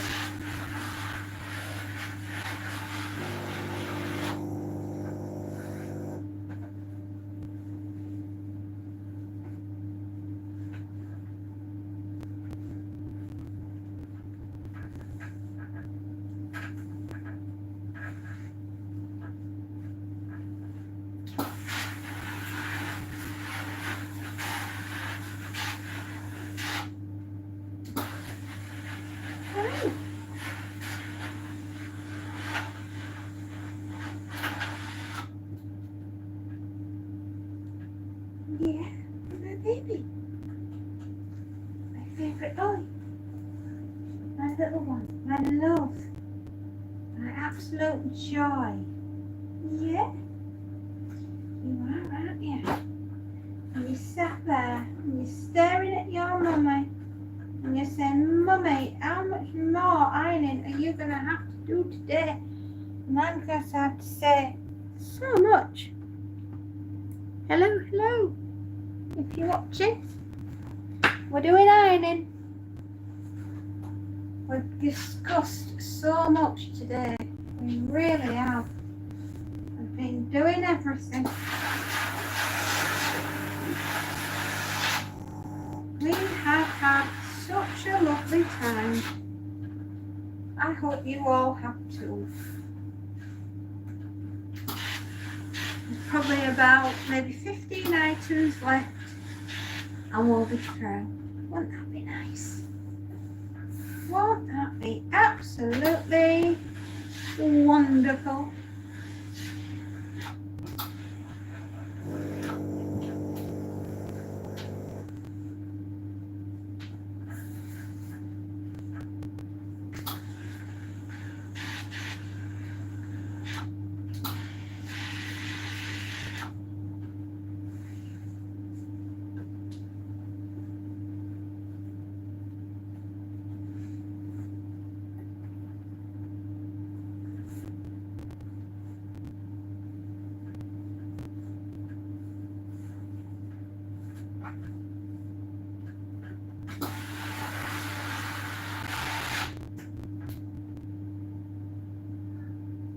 Meow, meow.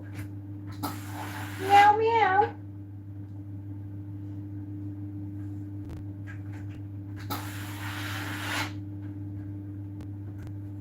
You my little meow, meow. Yeah.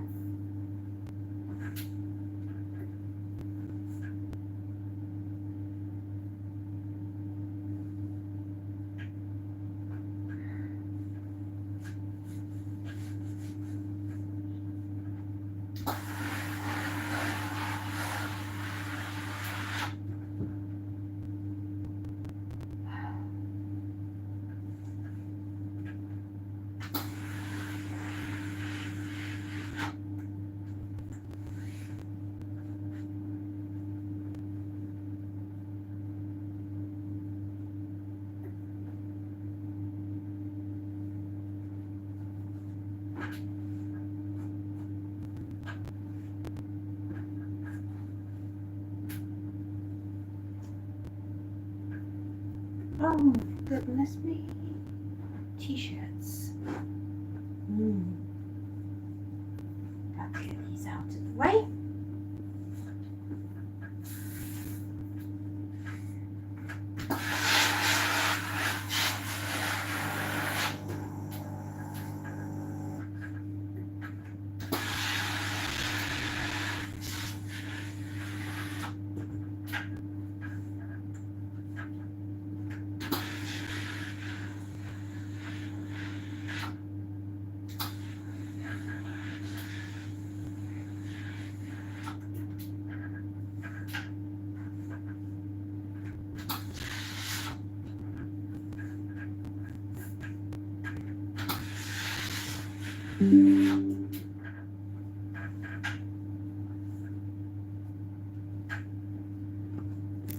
Hold on.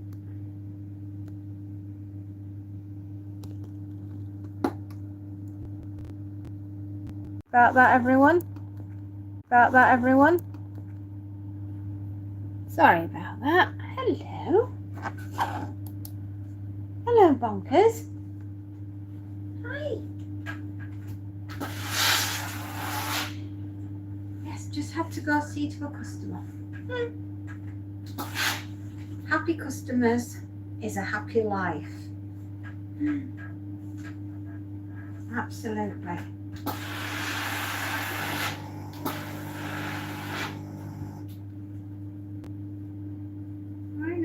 I know. You are a good little boy. Yes, you are. And Mummy loves you so, so much. Yes, she does. She loves you lots like jelly tots.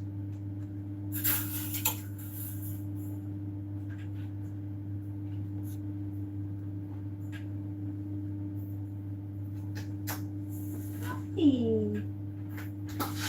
Good boy. Oh, we're getting close. Getting close to the end. Yes, we are. Amazingly, we've done so much. Yes, we have. We are the lucky ones.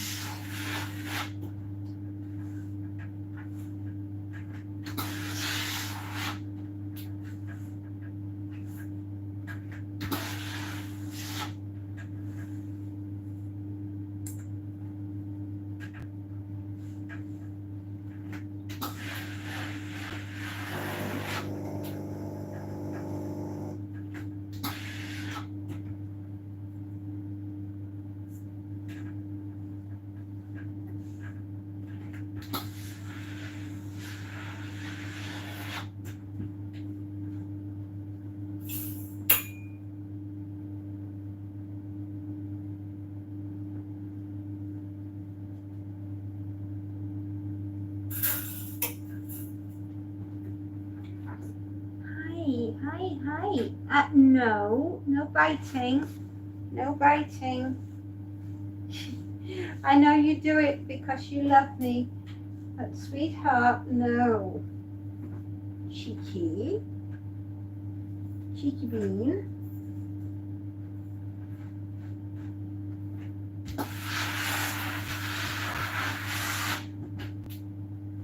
Insectamundos.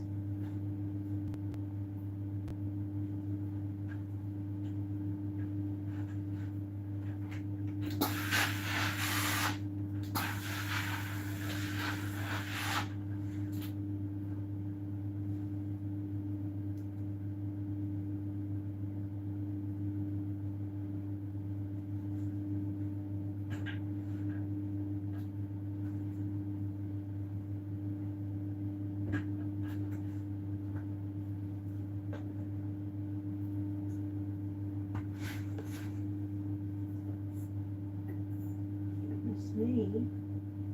That's a long one, isn't it?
Why don't you go upstairs and play, darling? Because I'm a very busy lady.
There we go. Gosh. Doing very well. There's hardly anything left in here.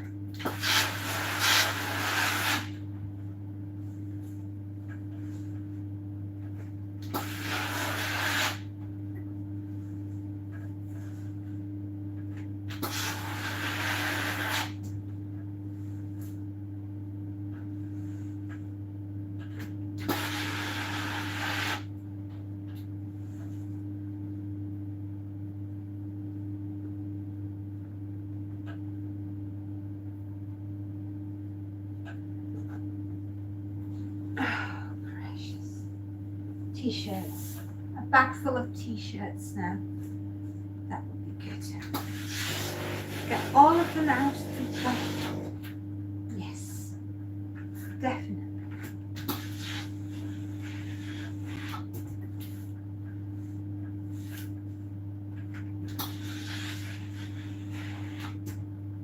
Are you pacing about like you wouldn't believe?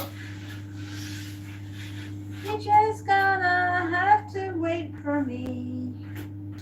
I got jobs that I got to do, and you're just gonna have to be patient.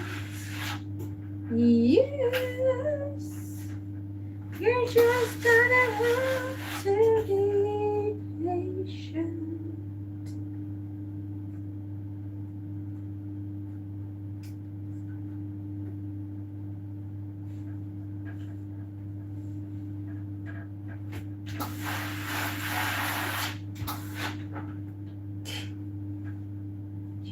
Bag. Do you like bags? Yes, she does. Your bed is in the dryer, going round. Hope it's not on fire.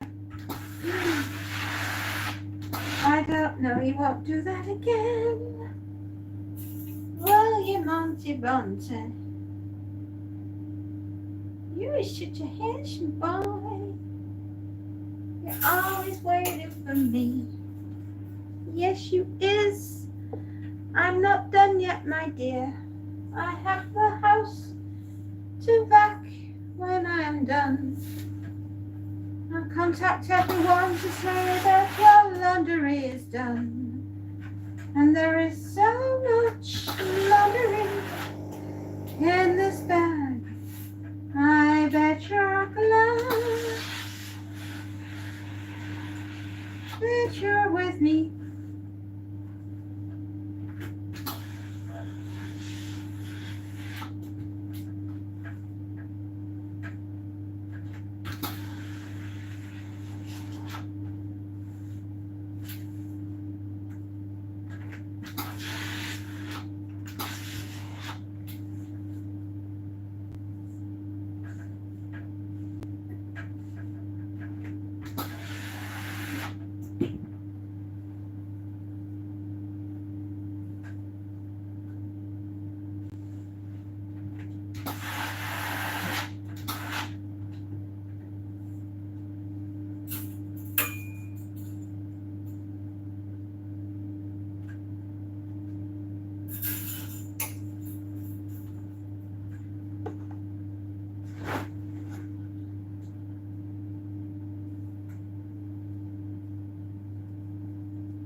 How are we doing? Oh, 3, maybe 4 items left. I'll be lucky.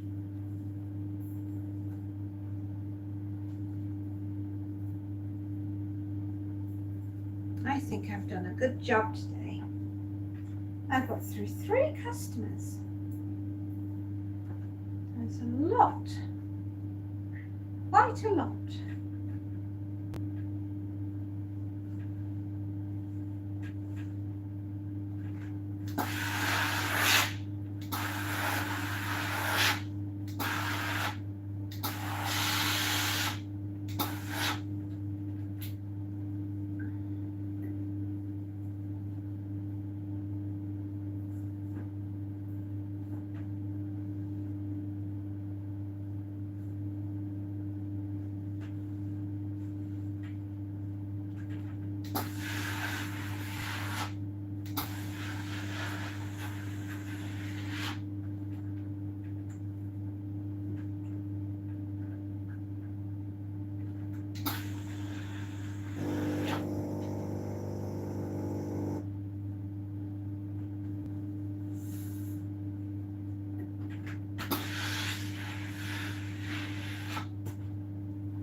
I'd like to say thank you to anyone who has subscribed today, and anyone that's given us a thumbs up.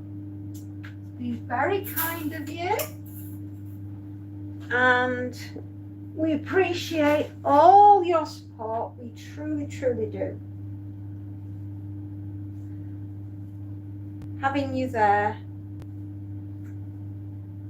it's beautiful. It's a beautiful thing. And we're so grateful to anyone that calls by that says, hello, how are you doing? What's occurring? This one has to be done gently.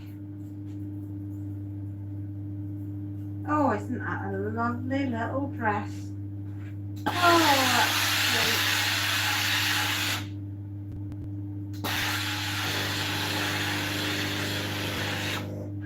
There we go. Beautiful. Gorgeous. Yes, it is, isn't it? Hello. Can you hear him meowing? Can you hear him going meow? Meow, meow.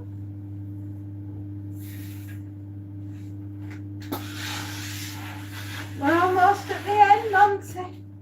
I can see the bottom of the bag. How cool is that? Mate, we've done so well.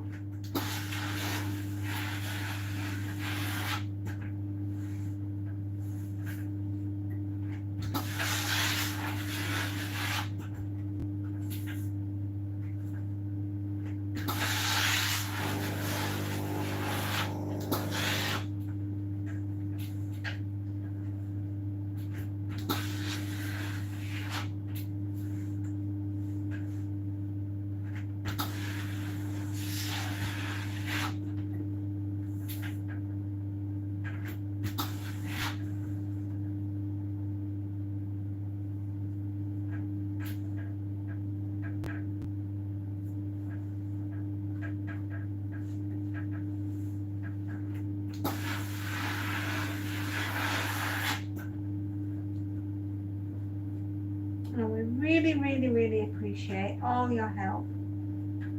And thank you so much for your kind words and sending us a thumbs up, and just in general, just being so lovely.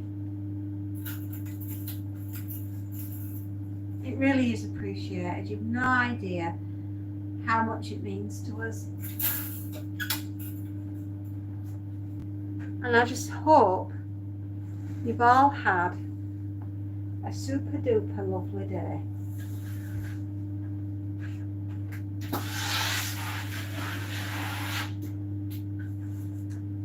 And as we've got 2 more items, and then that's it, my loves.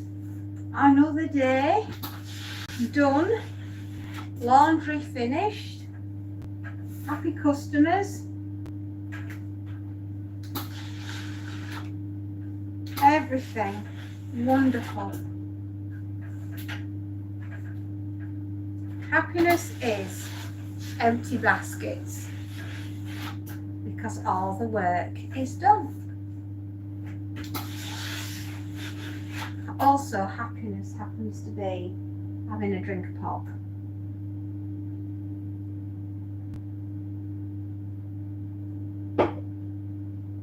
Oh, that is just what the doctor ordered.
do we have here? Oh, chuck those back in the bag because they're not what we think they are. A jumper and a t-shirt. Oh, joy, joy, joy. We're nearly done. We're nearly there. Awesome, everybody. It's awesome.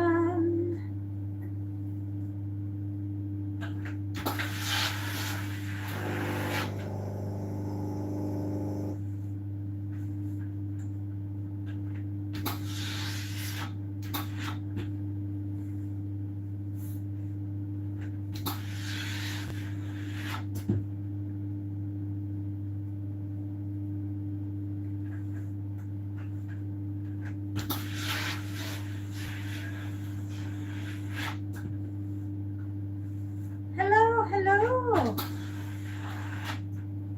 Almost at the end of the laundry.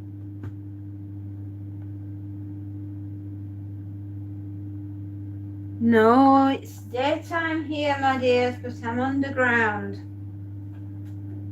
I am in what is affectionately known as the bunker.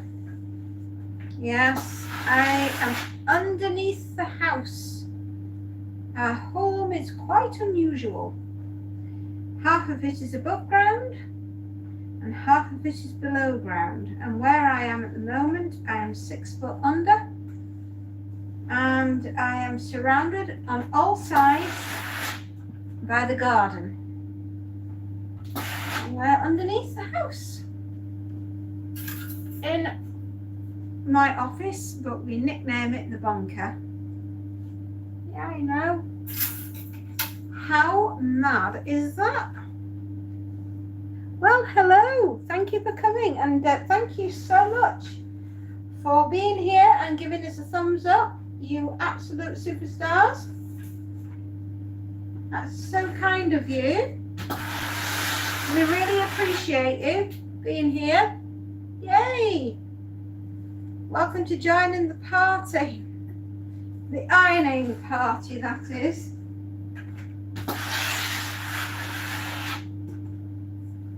I know. Must be very, very, very early in the morning or middle of the night for you guys.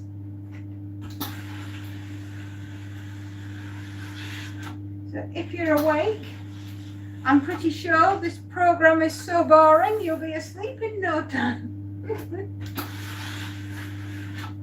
Indeed you will. It's been a very long day for me. I've been ironing for a long time. A very long time. And I've been doing washing as well in between, which has been excellent fun. Not.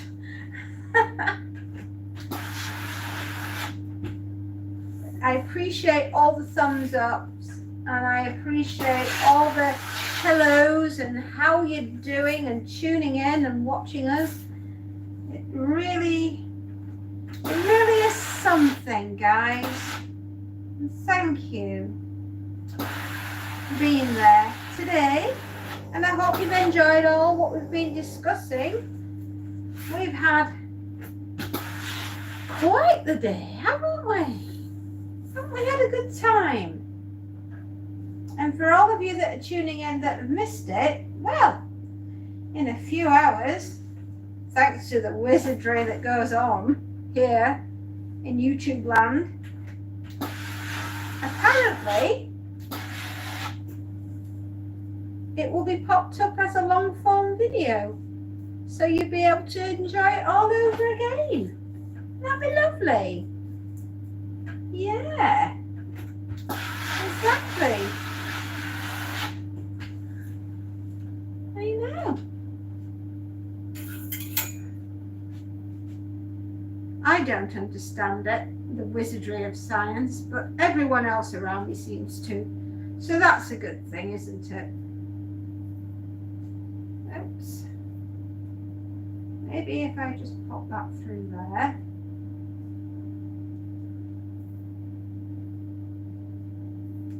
There we go. That way then, if it does decide it wants to slide off the hanger, it can't. Because I've stopped it from doing that. So let's just get that bit. That bit's not to my standards.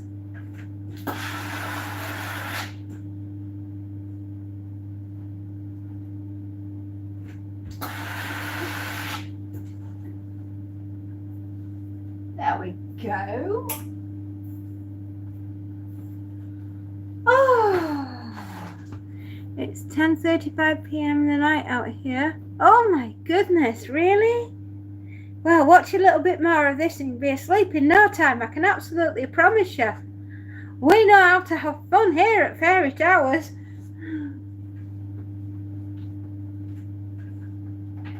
What I am going to do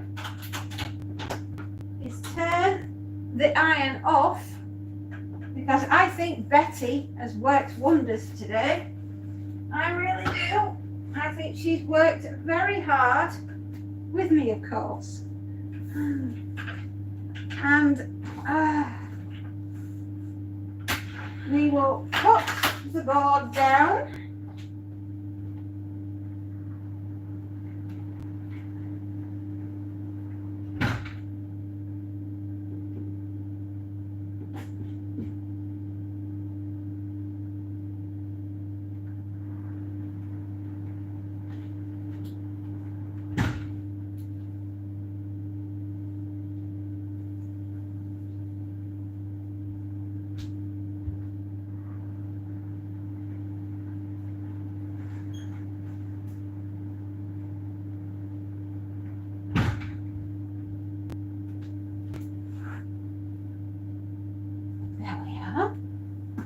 Haven't we done a fantastically amazing job?